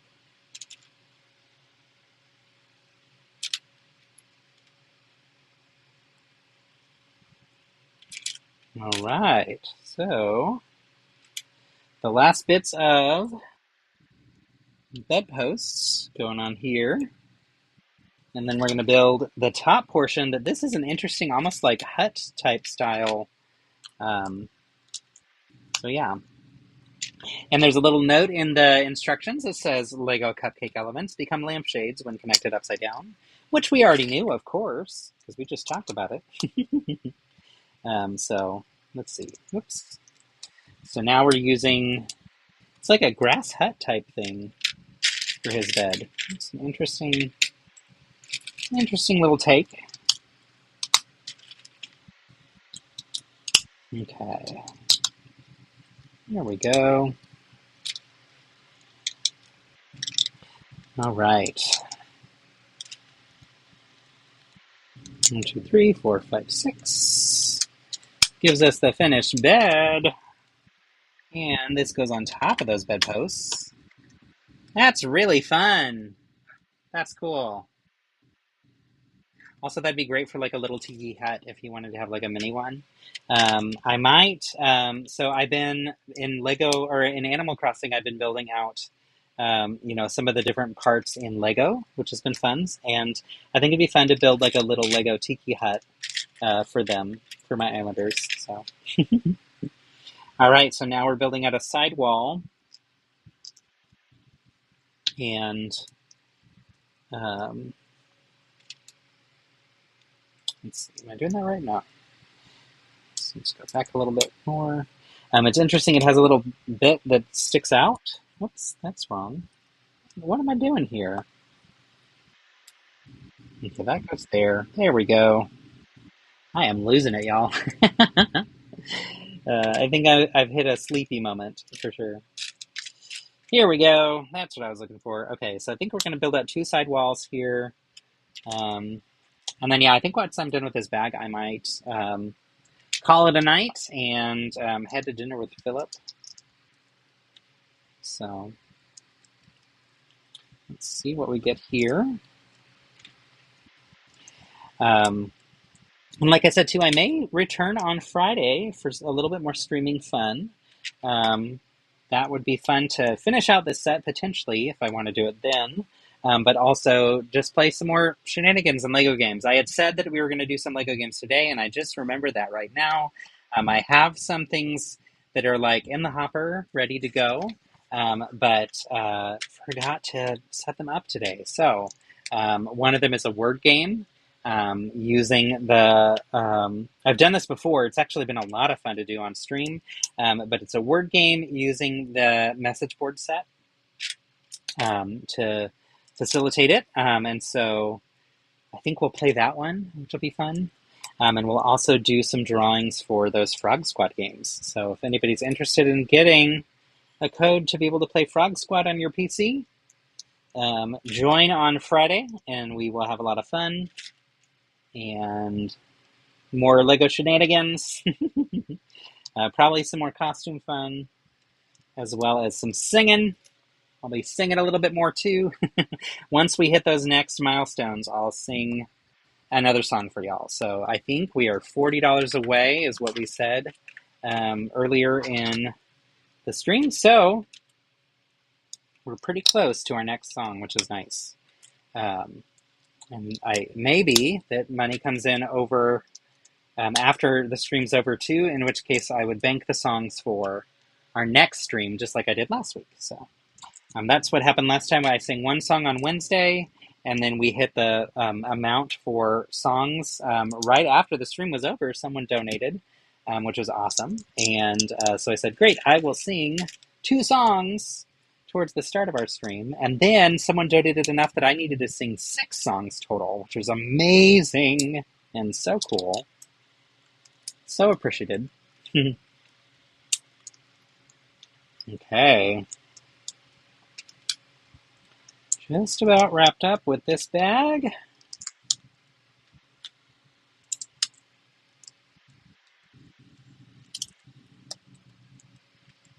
All right. So, this is going to go on top here. And we have finished bag 4. So, I know we did this way out of order, but let's do a recap of everything we built today. So this is bags 2, 3, and 4. Let me move that camera off. This is bags 2, 3, and 4, which is the beginning of Squidward's house. We've got 2 more bags to finish it. We also, of course, got Squidward, so let's put him up at the front there so that you can see him. Pretty cool, fantastic build, or fantastic mold for his face. Flip it around and you can see the inside of his house. I love the music and the piece of art there, of course. And then we've got that little piece of furniture and, of course, the floral piece there, too. Beautiful, fun kind of grass top for the bed frame and on the bedpost. And then also loving those little cupcake inspired lamps inside the bedroom. So really cool. And we're starting to get some interesting shaping here for the build itself. So it's going to be that tiki face once we're done. 2 more bags left to finish that. Then I will take you through the smaller builds that we did. So bag 1 gave us Bikini Bottom, the actual sign for the entrance to the area, which is super fun. I'm loving that this is in reddish orange. We also got Patrick's house. So we can see the weather vane here, which is great. It has uses the trident, which I love. Open it up and you see Patrick's star right there with his ice cream. And you can see all of the sand furniture, which I think is so fun, plus that sticker there on the TV. Love how that opens and closes. So those two bits also came with Patrick's boatmobile. Very silly and very fun. And then the piece de resistance. This is so amazingly cool. Very impressed with our friend SpongeBob's house. So let's scoot that back as much as we can. Scoot this back. So here we go. We'll go up a little bit more. Really, really impressive geometry here to create the rounded pineapple shapes. Like I just can't tell you how impressed I am with this. So cool. Flip it around and we get the inside of the house, and you can see fun details on that ground floor. Fun details in the bedroom up above as well. Looks like that diving board above the bed is fallen down. So let's raise that up again. And then I'm just loving the way everything connects and the bubbles and everything. Really, really cool. We get a Gary. So fun. And we get a SpongeBob. And he's a little bit larger than the previous SpongeBobs we had. So really impressive. Very excited about all of this. It's been a lot of fun.